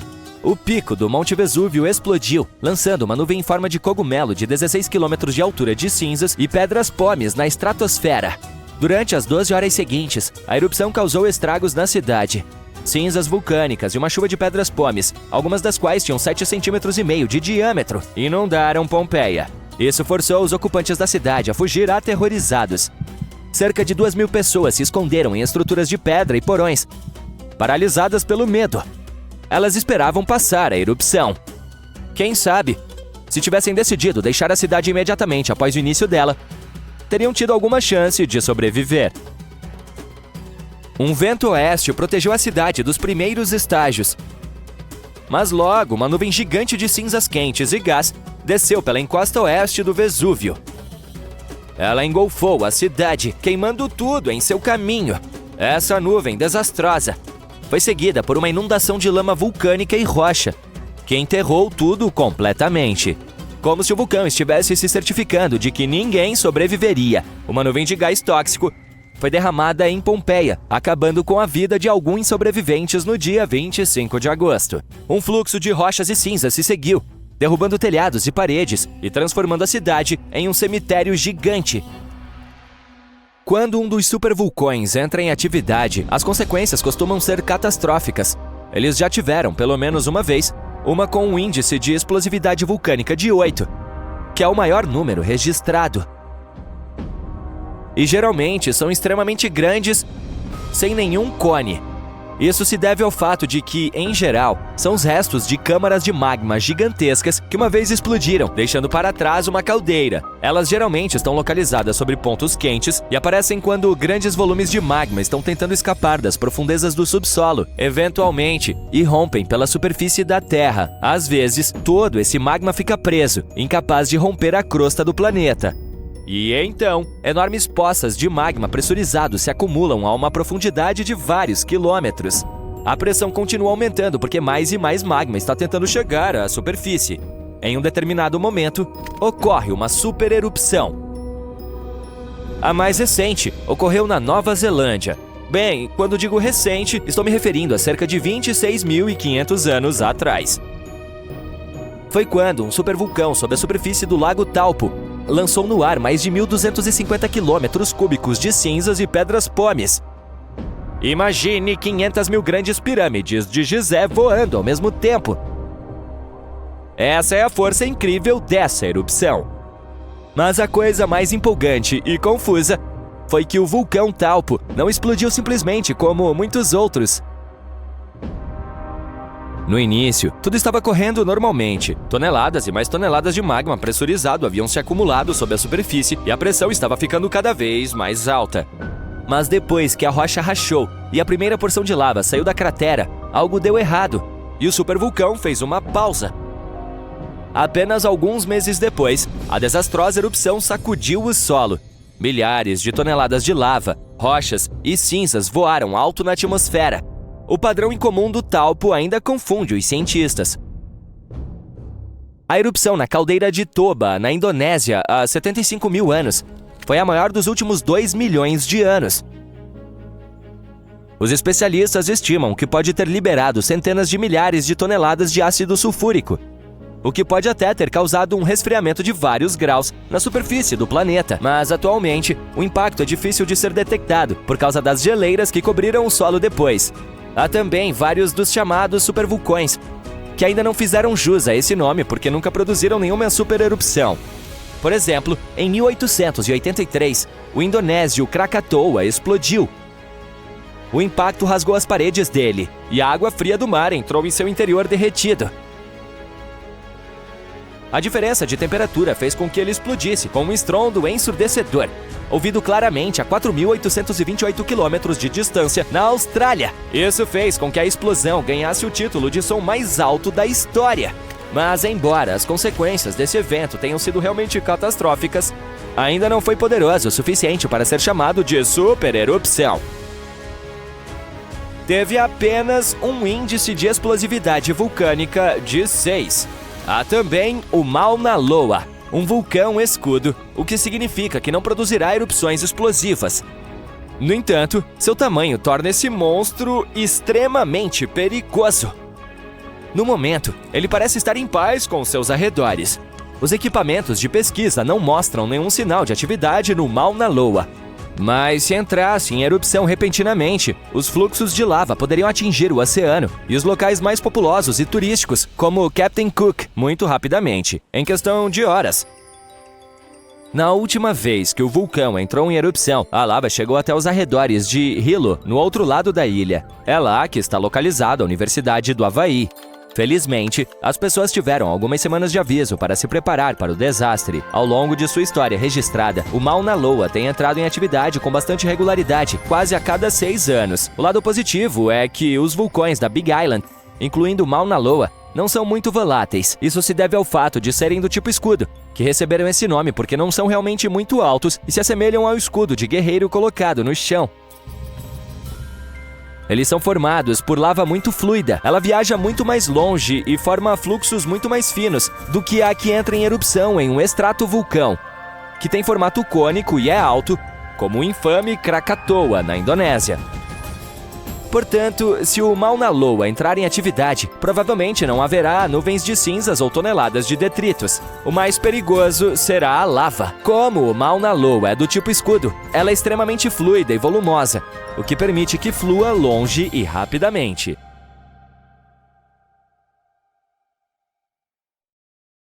Plantas verdes mais brilhantes podem nos avisar quando um vulcão está se agitando. Acontece que, ao contrário dos terremotos, que são muito imprevisíveis, os vulcões podem às vezes mostrar sinais precoces. As plantas que crescem ao redor dos vulcões parecem mais saudáveis quando a atividade vulcânica aumenta, porque elas se desenvolvem com o aumento dos níveis de dióxido de carbono, um gás que os vulcões emitem durante as erupções e por meio do magma subterrâneo. Elas também ficam mais marrons quando a atividade vulcânica atinge o pico, provavelmente devido aos gases nocivos e ao calor que prejudicam a vegetação. Os cientistas usaram satélites para descobrir isso. Eles analisaram dados que vão de 1984 a 2022. As mudanças futuras também poderão ser rastreadas por meio de imagens de satélite. Isso não é fácil de medir diretamente, especialmente quando os vulcões estão escondidos em áreas exuberantes e de difícil acesso, como o vulcão Taal nas Filipinas e o Monte Etna na Itália. Dessa forma, as plantas poderiam nos avisar sobre erupções vulcânicas anos antes de elas acontecerem. Com esse novo e estranho método, poderíamos salvar as comunidades próximas, aprimorando as medidas de segurança, minimizando os danos às propriedades e melhorando os planos de evacuação. Vulcões e plantas geralmente estão ligados de forma misteriosa. Por exemplo, as erupções vulcânicas em Krakatoa, na Indonésia, deram um impulso surpreendente aos cactos saguaro no deserto de Sonora, no Arizona, mesmo estando a milhares de quilômetros de distância. Quando o infame vulcão Krakatoa entrou em erupção no século XIX, ele enviou ondas de choque ao redor do mundo e, de repente, ajudou a nutrir uma geração de cactos saguaro. Esses cactos incríveis podem ter até 12 metros de altura quando adultos, mas começam a vida como pequenas mudas que lutam para sobreviver às condições adversas do deserto. Entretanto, graças às condições mais frias e úmidas causadas por erupções vulcânicas como a do Krakatoa, eles podem ter surtos de crescimento inacreditáveis. Os verões mais frios e os invernos mais amenos que se seguem a essas erupções criam condições perfeitas para os saguaros jovens, que normalmente não sobrevivem devido ao calor e ao frio extremos. Mas os vulcões não influenciam apenas as plantas, eles também são os fabricantes de joias da Terra. Bem abaixo da superfície, no coração ardente de um vulcão, as condições são ideais para formar gemas deslumbrantes. Quando os vulcões entram em erupção, podem trazer esses tesouros para a superfície. Uma das gemas mais famosas criadas pela atividade vulcânica é o diamante.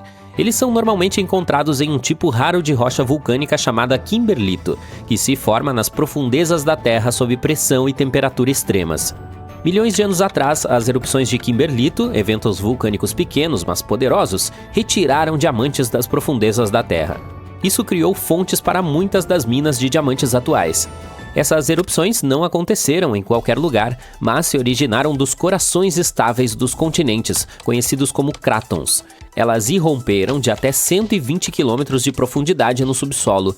Alimentadas por uma mistura de dióxido de carbono e água, eram como foguetes naturais, explodindo através da Terra para formar canais em forma de cenoura cheios de rochas carregadas de diamantes.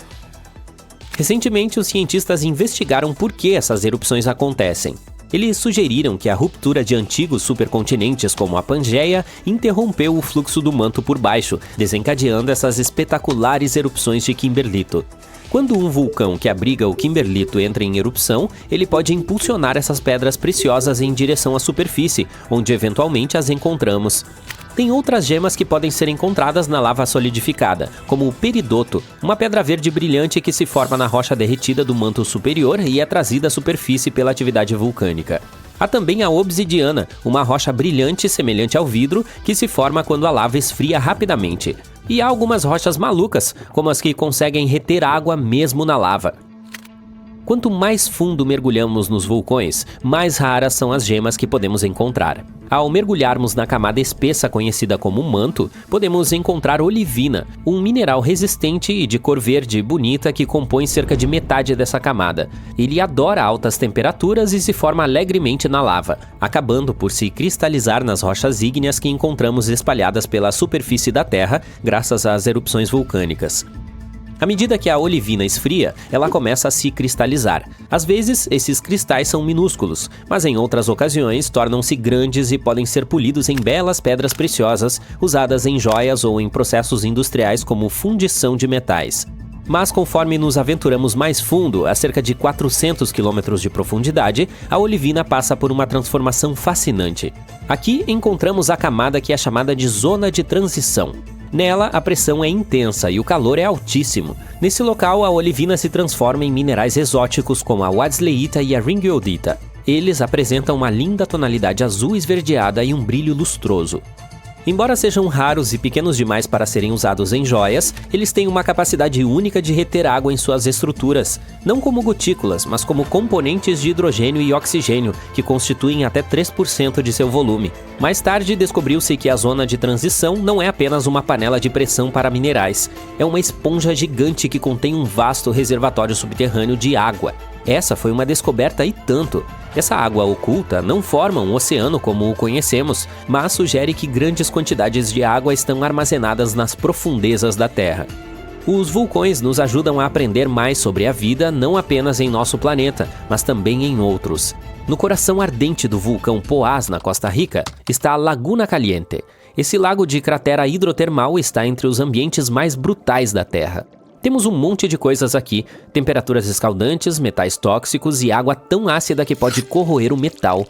Mas apesar de tudo isso, há alguns micro-organismos resistentes que conseguem se desenvolver nessas condições. E essa notável sobrevivência chamou a atenção dos cientistas, porque pode conter pistas sobre a vida em Marte. Os cientistas estão estudando esses micróbios extremos. Acontece que eles desenvolveram uma infinidade de adaptações genéticas para resistir ao ambiente hostil em que vivem. Eles têm genes que os ajudam a processar tudo, desde enxofre e ferro até carbono e grânulos de bioplástico. Todas essas coisas podem ser cruciais em ambientes tão desafiadores como Marte. O rover Perseverance da NASA está atualmente explorando a borda da cratera G0 em Marte. Anteriormente, procurávamos sinais de vida marciana em locais como antigos leitos de córregos e deltas de rios. No entanto, a descoberta da Laguna Caliente sugere que provavelmente também deveríamos procurar vida nos remanescentes de antigas fontes termais marcianas. Esses locais podem ter tido o coquetel certo de calor, água e fontes de energia que se acredita ser essencial para dar início à biologia. Os vulcões podem ajudar os planetas de várias maneiras, mas também podem destruir a vida. Os cientistas acreditam que a atividade vulcânica foi um dos principais motivos de pelo menos 3 das 5 extinções em massa da Terra. Por exemplo, a extinção em massa dos dinossauros. Estamos acostumados a atribuir a culpa ao meteorito Chicxulub, mas há uma chance de que ela tenha sido causada por vulcões. As consequências das erupções podem ser terríveis. O Monte Tambora, localizado na ilha indonésia de Sumbawa, entrou em erupção em 1815 e foi a erupção mais poderosa já registrada na história. Essa explosão maciça foi tão forte que ejetou entre 33 e 46 km cúbicos de material. Foi tão forte que seus sons foram ouvidos tão longe quanto Sumatra, a mais de 2.500 km de distância. Antes de sua erupção catastrófica, o Tambora ficou inativo por séculos, e sua câmara de magma esfriou e cristalizou lentamente. Esse processo criou uma imensa pressão dentro do vulcão. Ela acabou sendo liberada em uma série de eventos aterrorizantes que começaram em 5 de abril de 1815. O clímax ocorreu no dia 10 de abril, quando enormes plumas de cinzas e pedra-pomes foram lançadas na atmosfera. As consequências da erupção foram terríveis. Tsunamis devastaram a área ao redor. Estima-se que cerca de 4.600 pessoas tenham morrido imediatamente após a erupção e que as cinzas tenham afetado a qualidade do ar e as fontes de água em toda a região. Esse evento entrou para a história como o Ano Sem Verão. Isso se deveu à grande quantidade de dióxido de enxofre que o Tambora ejetou na estratosfera. Isso criou um véu de aerossóis que refletiu a luz do Sol e reduziu significativamente as temperaturas globais. Uma coisa semelhante aconteceu em nosso planeta há 66 milhões de anos, durante a extinção dos dinossauros. O céu ficou preto por meses. Quero dizer, eu não estava lá, mas é o que dizem. Um enorme vulcão que todos pensavam estar extinto acordou e expeliu uma nuvem de cinzas negra com 80 quilômetros de altura. Isso é cerca de 9 vezes mais alto que o Monte Everest. Localizado no que hoje é a Indonésia, o poderoso Krakatoa causou enormes tsunamis que abalaram navios tão distantes quanto a África do Sul. Ele também alterou as temperaturas em todo o mundo por vários anos. A ilha vulcânica de Krakatoa, no Estreito de Sunda, provavelmente nasceu graças a outra grande erupção ocorrida há vários séculos. Seu vulcão não entrava em erupção há pelo menos 200 anos antes de 1883. Portanto, os primeiros tremores e explosões em maio daquele ano foram um choque total para as pessoas que moravam nas proximidades. Em seguida, os navios que navegavam pela movimentada passagem de água começaram a registrar nuvens de cinzas sobre o vulcão. O vulcão ficou quieto novamente por um tempo, mas ainda era possível ver cinzas sobre ele. A erupção culminou no final de agosto. Ela foi tão poderosa que quebrou a ilha em fragmentos. Testemunhas ouviram o som produzido por ela na Austrália a cerca de 5.000 quilômetros de distância. Seu ruído foi descrito como rugido de canhões pesados. Alguns dizem que foi o som mais alto já ouvido. Durante os 5 dias seguintes, a onda de pressão da erupção deu a volta ao mundo 3,5 vezes e foi vista em barógrafos de diferentes continentes. Avalanches quentes de cinzas se espalharam pelo vulcão até 40 quilômetros de distância em velocidades alucinantes. Elas arruinaram as ilhas vizinhas e tiraram 36 mil vidas. Dezenas de milhares de pessoas morreram afogadas em tsunamis que ocorreram depois que o vulcão entrou em colapso na caldeira. Mais de 100 vilarejos costeiros em Java e Sumatra foram completamente dizimados. Tudo isso fez com que o despertar do Krakatoa fosse um dos mais devastadores de toda a história registrada.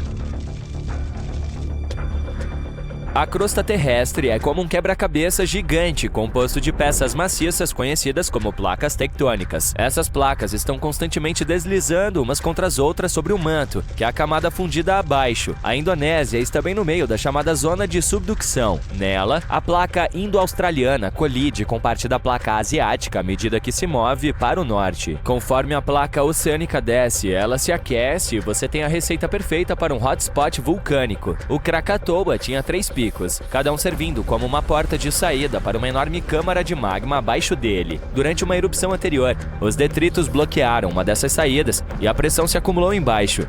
Quando o Krakatoa finalmente erupcionou, a explosão abriu completamente a câmara de magma.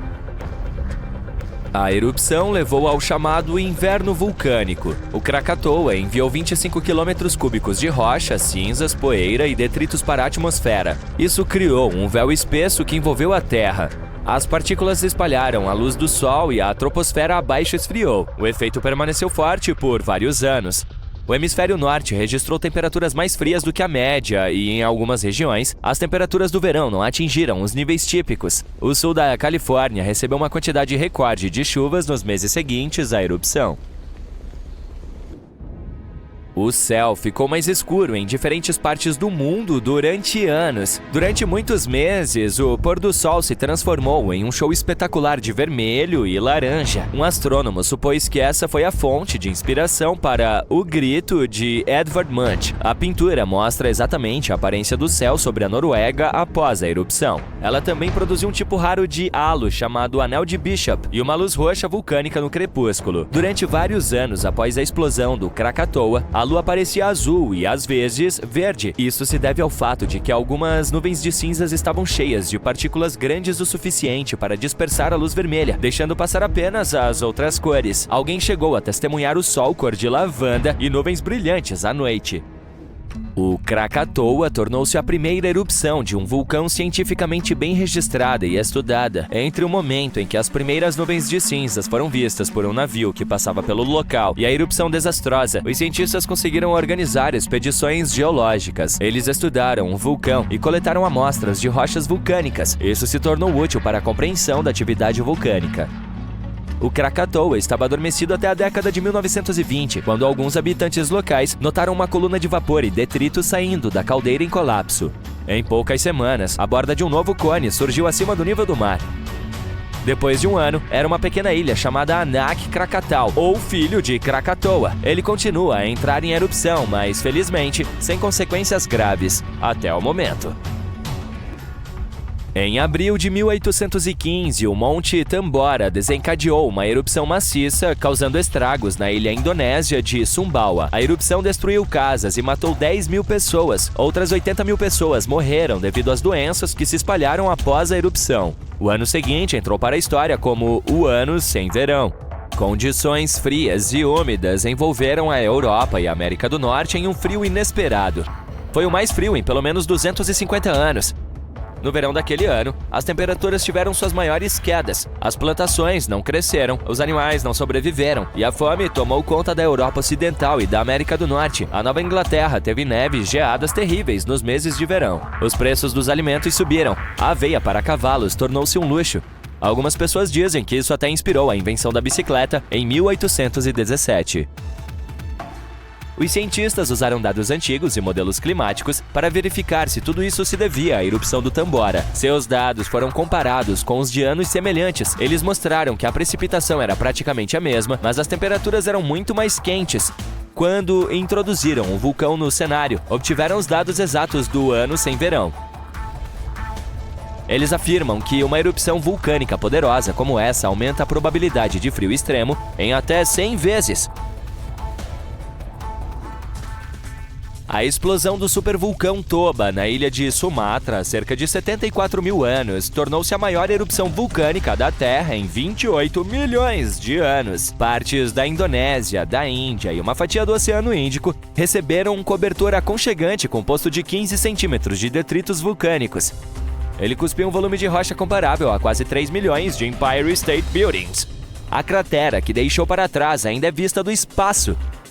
Todas as cinzas e gases vulcânicos que entraram na atmosfera por causa da erupção bloquearam parcialmente a luz do Sol. Um inverno vulcânico severo teve início e durou de 6 a 10 anos. Alguns antropólogos veem uma conexão entre a erupção do Toba e a limitação dos seres humanos modernos no que diz respeito à variedade genética. Há cerca de 74 mil anos, exatamente quando houve a erupção do Toba, houve uma queda na população. É por isso que todos os humanos modernos têm suas raízes em um pequeno grupo de sobreviventes. A teoria da catástrofe de Toba propõe que a maioria dos primeiros seres humanos da Europa e da Ásia não conseguiu sobreviver ao caos climático pós-erupção. Em vez disso, um grupo sortudo e geneticamente limitado encontrou seu porto seguro na África. Mas os registros arqueológicos e paleoclimáticos não concordam com essa teoria. Benjamin Black, da Universidade Rutgers, e sua equipe se propuseram a decifrar o código e descobriram um paradoxo oculto. Talvez estivéssemos olhando pelas lentes climáticas erradas. Eles executaram 42 simulações de modelos climáticos diferentes, variando a magnitude das emissões vulcânicas, a época do ano da erupção, o estado do clima de fundo e a altura da coluna da erupção, para ver quais interrupções climáticas a erupção do Toba pode ter causado. Houve uma queda significativa nas temperaturas do hemisfério norte no primeiro ano após o evento, de até 10 graus Celsius. O hemisfério sul, onde os primeiros humanos estavam se estabelecendo, não passou por um resfriamento brusco que poderia ter afetado todos eles. As erupções mais significativas que podem alterar seriamente os padrões climáticos do mundo vêm de supervulcões como Yellowstone ou Monte Toba. Felizmente, esses vulcões entram em erupção muito raramente, a cada 100 mil anos ou mais. Ainda assim, cientistas do clima estudam as erupções vulcânicas para entender e explicar os curtos períodos de resfriamento na história do nosso planeta. A cada poucas décadas, aproximadamente, uma erupção vulcânica libera um número substancial de partículas e gases. Algumas delas bloqueiam a luz solar o suficiente para dar início a um breve período de resfriamento global. Nada parecido com um verdadeiro inverno vulcânico, mas ainda assim sentido em todo o mundo.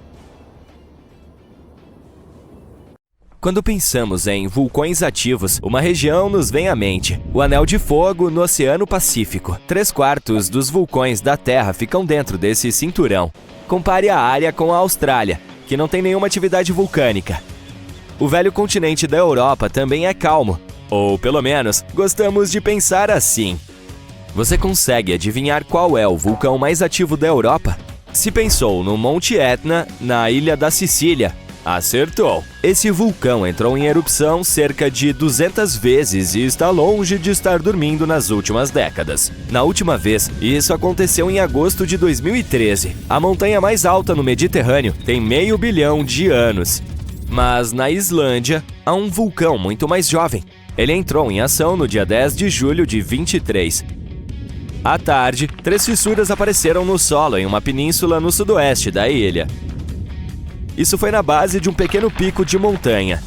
Seu nome significa pequeno carneiro no idioma local. O vulcão expeliu lava derretida para o alto.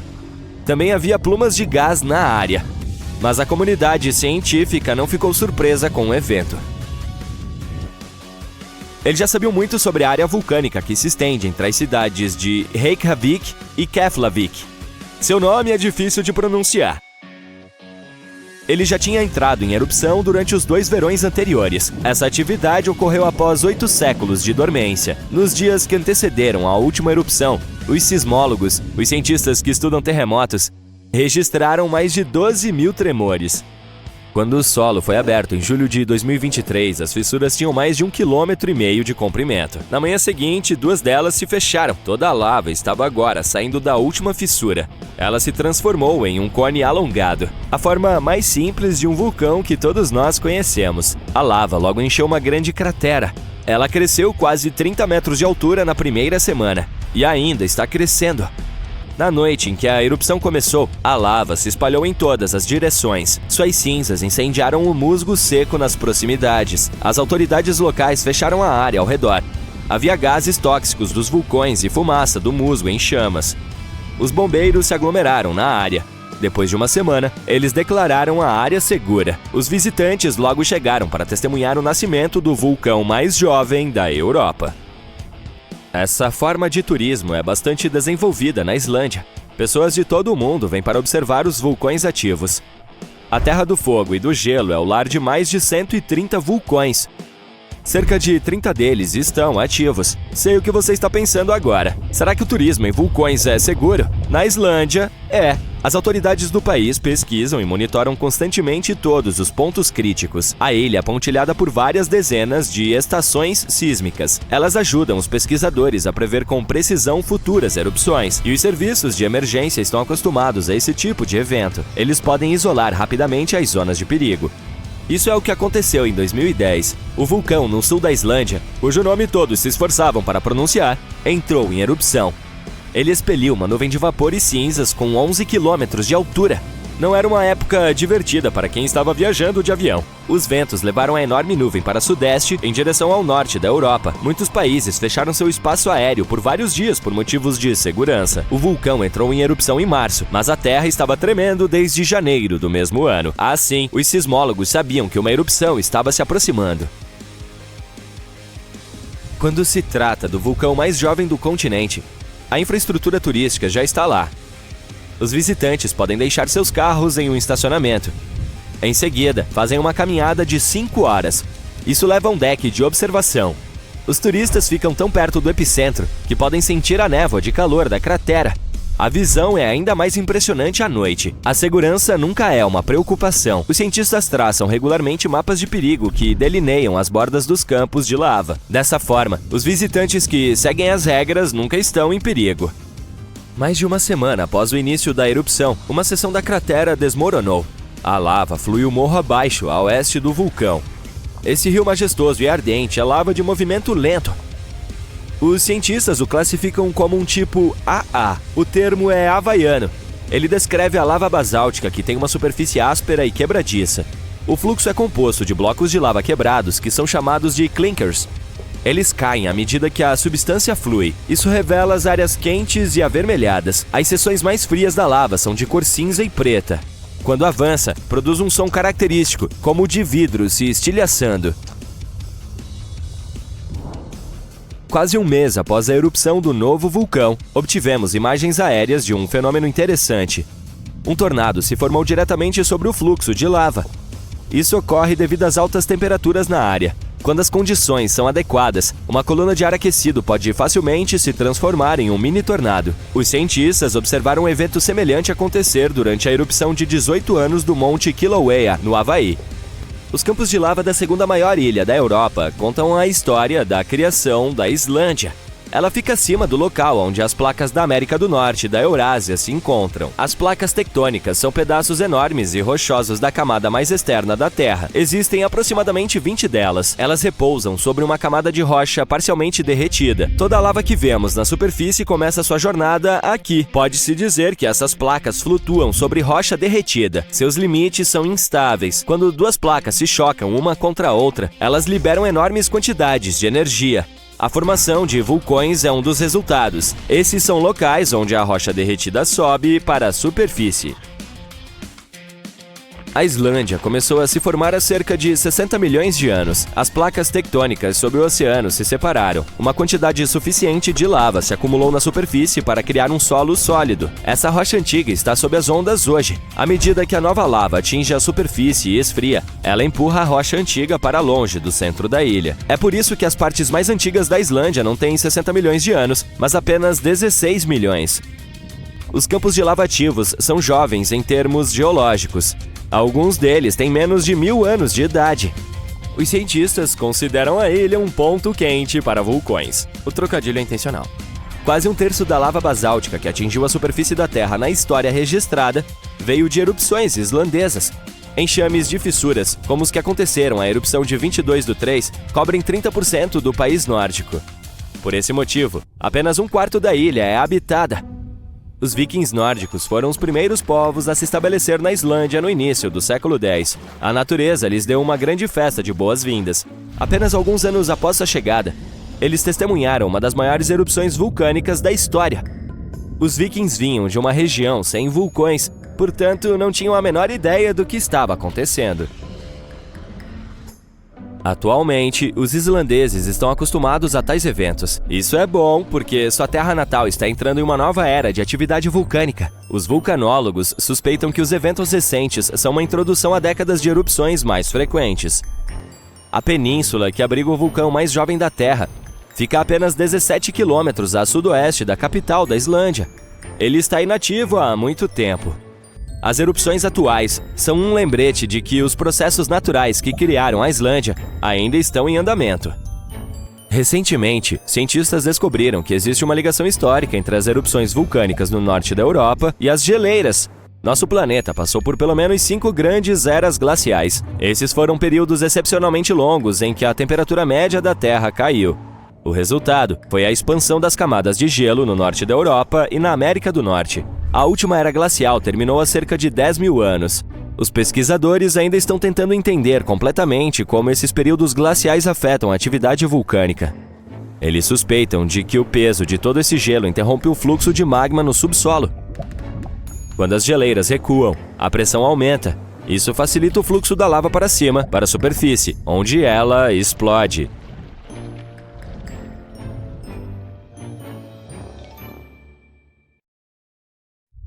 Uau! A superfície da Terra está tremendo. Longas rachaduras dividem o chão. Rios de lava vão fluindo rapidamente pelas encostas. Um barulho ensurdecedor vai aumentando. Rochas e outros detritos estão voando alto. Nuvens de gás vulcânico e cinzas cobrem o céu. Esse não é o enredo de um filme de desastre daqueles de grande sucesso. É o que acontece quando supervulcões decidem entrar em erupção. Mas esse provavelmente não é o cenário que acontecerá quando o maior vulcão do mundo, o Mauna Loa, decidir terminar sua longa soneca. Em 2021, os cientistas tinham certeza de que isso aconteceria em breve. Mas até agora nada. A atividade sísmica do vulcão continua aumentando e depois voltando ao normal. Mas você nunca sabe quando esse gigante finalmente voltará ativa. É por isso que os especialistas monitoram a atividade geológica na maior ilha do Havaí há algum tempo. A Big Island do Havaí é formada por 5 vulcões, incluindo o mais ativo do planeta, o Kilauea, e o maior, o Mauna Loa. Esse gigante compõe quase metade da parte terrestre da ilha, e a lava que o Kilauea emite em um dia, o Mauna Loa pode expelir em 20 minutos. Foi o que aconteceu em 1984. Enquanto o irmão menor do Mauna Loa tem tido acessos de raiva há algum tempo, o gigante está adormecido desde sua última erupção. Mas, recentemente, o Observatório de Vulcões do Havaí registrou mais de 200 mini-terremotos abaixo do Mauna Loa. É provável que isso signifique um aumento do fluxo de magma lá embaixo. Bom dia! O vulcão pode estar acordando.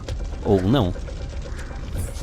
Se o Mauna Loa entrasse em erupção repentinamente, os fluxos de lava poderiam atingir o oceano e os lugares mais populosos e turísticos, como o Captain Cook, muito rápido, em questão de horas.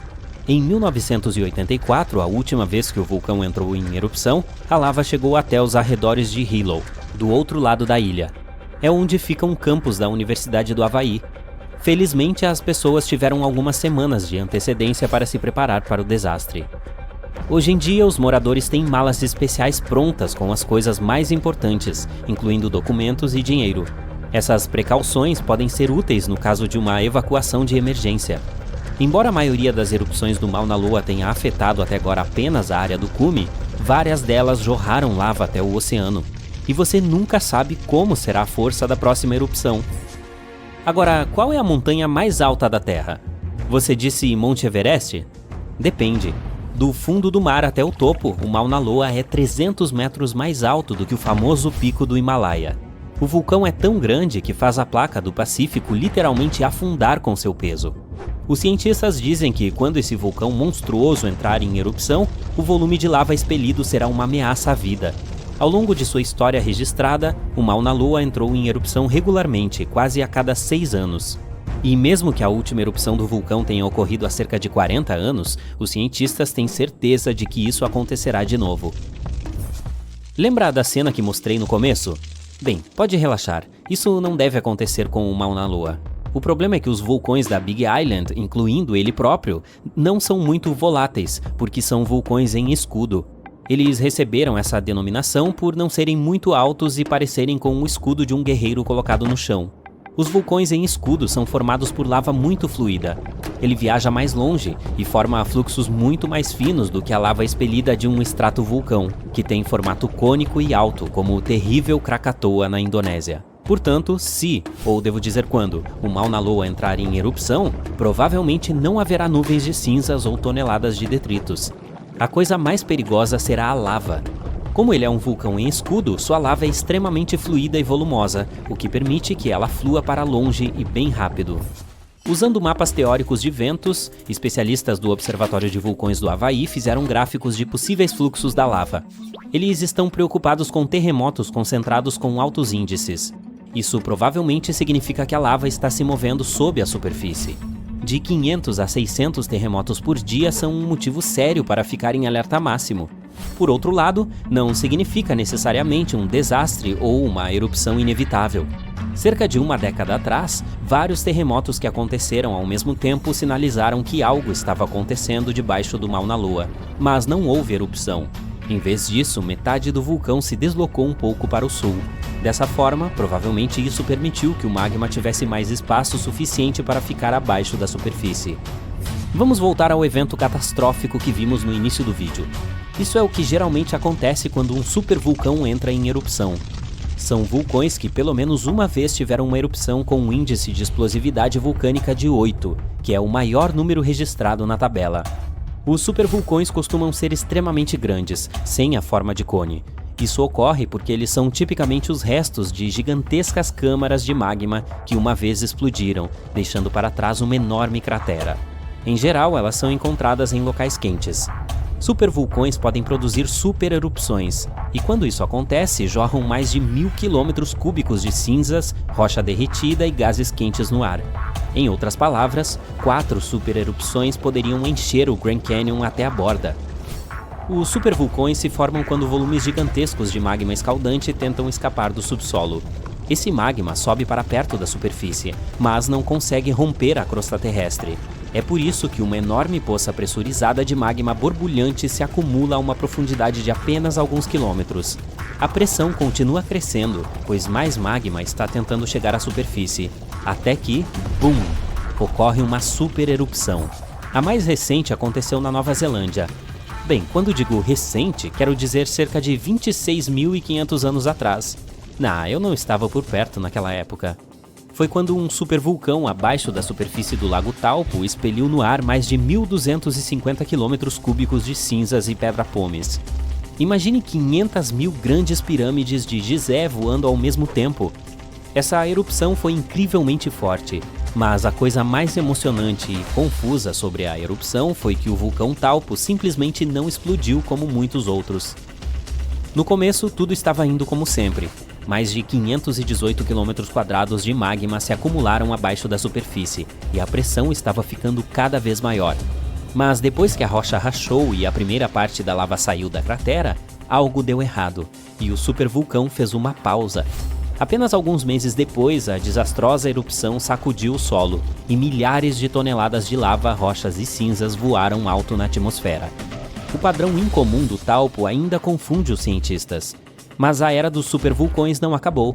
O mais terrível de todos é provavelmente o do Parque Nacional de Yellowstone. Esse gigante teve pelo menos 13 erupções mega fortes, e sabe-se lá quantas menores. Se esse monstro entrasse em erupção em qualquer lugar com tanta força quanto há 2,1 milhões de anos, ele cuspiria mais de 2.450 km³ de material incandescente. Você provavelmente pode imaginá-lo com mais clareza se eu disser que esse volume é comparável a 65 milhões de cúpulas do Capitólio de Washington, D.C. empilhadas. De qualquer forma, os cientistas têm certeza de que o Yellowstone não apresenta nenhum perigo atualmente. Para que uma erupção aconteça, o magma dentro deve estar pelo menos 50% derretido. Na caldeira de Yellowstone, esse número é de apenas 5 a 15%. Mas é claro que ele não é o único supervulcão do nosso planeta. Há também o Taupo da Nova Zelândia, que você já conhece, a caldeira vulcânica Aira do Japão, o Long Valley da Califórnia, o Toba da Indonésia. Qualquer um deles pode um dia produzir uma supererupção. Existem também vários supervulcões que levam esse nome, mas ainda não fizeram jus a ele, pois nunca produziram um evento assim. Por exemplo, em 1883, o vulcão indonésio Krakatoa explodiu. A força da erupção rompeu as paredes dele, e a água fria do mar invadiu seu interior derretido. A diferença de temperatura fez o vulcão explodir com um estrondo ensurdecedor. Deu para ouvir claramente a 3.218 km de distância na Austrália. Ele ganhou o título da explosão com o som mais alto da história. Mas mesmo que as consequências desse evento tenham sido verdadeiramente catastróficas, ainda não foi forte o suficiente para levar o título de supererupção. Um dos poucos lugares para os quais você ainda não viajou é um vulcão. Trata-se de uma abertura na crosta terrestre, por onde gases quentes, rocha derretida e outras coisas saem para a superfície do planeta. Mas de qual tipo você escolheria? Eles são diferentes. O vulcão Escudo, por exemplo, é quase inteiramente composto por fluxos solidificados de lava. O domo vulcânico é formado por pequenas massas de lava que são muito grossas para percorrer longas distâncias. Tem também o cone de escória, o mais simples que existe. Ele é composto por bolhas de lava quase sólidas que irrompem por uma única abertura. Essa lava é ejetada no ar com grande força. Depois, se quebra em vários fragmentos minúsculos que se solidificam e caem de novo em forma de escória. Com o tempo, formam uma estrutura oval ou circular cônica redonda ao redor da abertura, que raramente tem mais que 300 metros. Mas e se você preferisse uma coisa mais impactante? Que tal viajar para dentro de um estratovulcão? Ele é gigante, íngreme, poderoso. Assim que escolhe o tipo, você também resolve visitar um ativo, que está em erupção neste momento. O que está observando agora é chamado de avalanche brilhante. Ele acabou de cuspir uma porção gigante de lava, que criou um fluxo piroclástico. A temperatura pode alcançar insanos 700 graus. Você vê esse fluxo se formando a partir de fragmentos de rocha e descendo pelo flanco do vulcão a uma velocidade de centenas de quilômetros por hora. Estão chovendo cinzas na Terra, como se fosse uma neve cinzenta empoeirada. As vulcânicas são compostas por pequenas partículas de rocha pulverizada, vidro vulcânico e minerais. Quando se misturam à água de riachos e rios das montanhas, surgem correntes de lama furiosas. Apesar de todas essas coisas assustadoras, você se aproxima cada vez mais. Ainda bem que seu corpo está protegido por um macacão que suporta qualquer temperatura. Quanto mais perto chega, mais fumarolas vê. Elas são furos e rachaduras na base do vulcão e na subida dele, e emitem nuvens gigantes de vapor e gases vulcânicos, dióxido de carbono e dióxido de enxofre. Algumas rachaduras são tão grandes que daria para entrar nelas e dar uma olhadinha dentro do monstro. Mas você tem um destino diferente, a cratera. No caminho, avista uma estrutura cônica estranha ao lado do vulcão. Deve ser um cone secundário, também conhecido como cone parasita. Ele se forma ao redor de aberturas secundárias que alcançam a superfície de vulcões muito grandes. Nesse caso, uma erupção pode ocorrer não só na abertura principal na parte de cima, mas também nessas aberturas adicionais. De qualquer modo, não é para lá que você está indo. Pouco depois, chega a cratera. Ela parece uma bacia gigante. Quando alcança a borda e olha para dentro, vê que essa bacia é super profunda. A abertura de lava, que é para onde você precisa ir, fica no fundo da cratera. Mas antes de pular para dentro da abertura, vê alguns tubos estranhos escondidos sob o fluxo de lava. São tubos, passagens naturais por onde a lava líquida viaja debaixo da superfície do fluxo. Você resolve mudar o trajeto e seguir um desses túneis. É o tubo principal. Também vê vários tubos menores. Eles fornecem lava para um ou mais fluxos.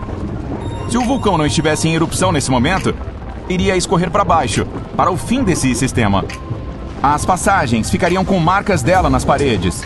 O piso ficaria achatado e estalactites ficariam penduradas no teto. Mas ainda há espaço vazio acima do fluxo de lava. Isso porque ela erodiu para baixo, tornando o tubo mais profundo. Mas agora você precisa voltar. Por isso pega a próxima entrada e retorna para a cratera. Então espera o monstro cuspir mais uma poção de lava fervente e mergulha na garganta dele. É a entrada do vulcão. Lava e cinzas vulcânicas são ejetadas daqui. A garganta é larga, então você desce confortavelmente até o fundo dela. Ao seu redor, a lava reluz em vermelho e laranja. Isso porque quando ela é cuspida para a superfície, a temperatura pode alcançar 1.200 graus, suficiente para derreter ferro. Você desce para a abertura principal. Esse é o ponto fraco na crosta do nosso planeta. Lá o magma escaldante consegue escapar da câmara e chegar à superfície.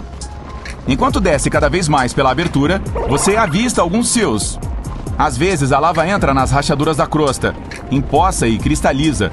Dessa maneira, são criados depósitos de cinzas e lava solidificada. Isso é chamado de seal. Pouco depois, você chega à câmara de magma, uma piscina grande de rocha derretida. Esta na qual está agora é bem rasa, porque não é a principal. Após descer mais vários quilômetros pela abertura, chega a outra câmara de magma. E é gigante. Ela alimenta a menor que fica abaixo da base do vulcão. A câmara principal de magma se localiza na crosta terrestre e pode ter de 5 a 70 quilômetros de profundidade. A rocha derretida de lá fica sempre sob pressão extrema e a temperatura interna é incrivelmente alta. Com o tempo, a rocha ao redor da câmara começa a quebrar, o que cria saídas para o magma. E como isso é feito de um material muito menos denso que a rocha ao redor, passa pelas rachaduras até chegar à superfície. Então, sai da câmara principal e sobe para a que fica em cima. Depois, atinge a superfície com uma erupção poderosa. Você explora a câmara de magma e depois resolve ir mais fundo, até onde toda a rocha derretida entra na câmara de magma. Agora está se movimentando pela crosta. O vulcão fica localizado em terra. É por isso que sua viagem leva mais tempo do que se estivesse viajando pela crosta oceânica. Ela só tem de 5 a 10 quilômetros de largura. Mas a continental é muito mais grossa. Pode ter até 45 quilômetros de espessura em alguns lugares. Enquanto você passa por ela, observa sua cor clara. Ela tem esse tom porque é composta mais por granito. Se estivesse na crosta oceânica, o material ao redor seria escuro ou quase preto, pois tem uma composição diferente. Quanto mais você desce, mais quente fica. Claro, a temperatura aqui não é tão alta quanto a da câmara de magma. Mas ainda assim, na fronteira com o manto, seu termômetro mostra 400 graus. Uma profundidade de cerca de 30 quilômetros, você chega à fronteira entre a crosta e o manto superior da Terra. Lá, a pressão atinge impressionantes 10.000 atmosferas. É de lá que o magma sai. Você pode encerrar sua jornada e voltar para a superfície, mas sua curiosidade fala mais alto. Você resolve descer mais, indo em direção ao manto da Terra. A próxima camada no seu caminho é o manto. Ele corresponde a 2/3 da massa terrestre e a 84% do volume do planeta, com 3.000 quilômetros de espessura. A rocha mais próxima da parte interna dele é semissólida, igual a uma bala de caramelo. A parte superior, bem como a crosta, é quebrada em pedaços gigantes. Parece um quebra-cabeça colossal. São as placas tectônicas. Elas se movimentam a uma velocidade de 2,5 a 5 centímetros por ano. Você está se deslocando pelo manto superior e sente a temperatura subir para 870 graus. Perto da fronteira com o núcleo, já são 4.000 graus. A pressão no manto inferior atinge 240.000 atmosferas. Você sentiria a mesma pressão se 3.300 elefantes formassem uma torre em cima da sua cabeça. A uma profundidade de 3.000 quilômetros, vê a fronteira entre o manto e o núcleo externo. As entranhas do planeta que estão ao seu redor são aquecidas a 5.000 graus.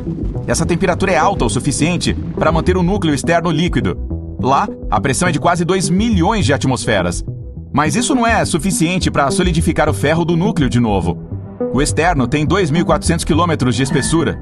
Ele se agita, formando correntes gigantes e turbulentas, e gera um campo magnético. No núcleo externo, o campo magnético da Terra é 50 vezes mais poderoso do que na superfície. Agora você está a mais de 5.000 quilômetros abaixo do chão e já chegou ao núcleo interno, uma esfera de metal sólido de cerca de 2.400 quilômetros de diâmetro. Ele é imensamente denso e gira mais rápido que o resto do planeta. A temperatura ali é tão alta quanto a superfície do Sol, 5.400 graus Celsius, e a pressão é 3 milhões de vezes maior que a da superfície. O núcleo levou cerca de 500 milhões de anos para se formar, o que significa que é bem mais novo que algumas partes da crosta.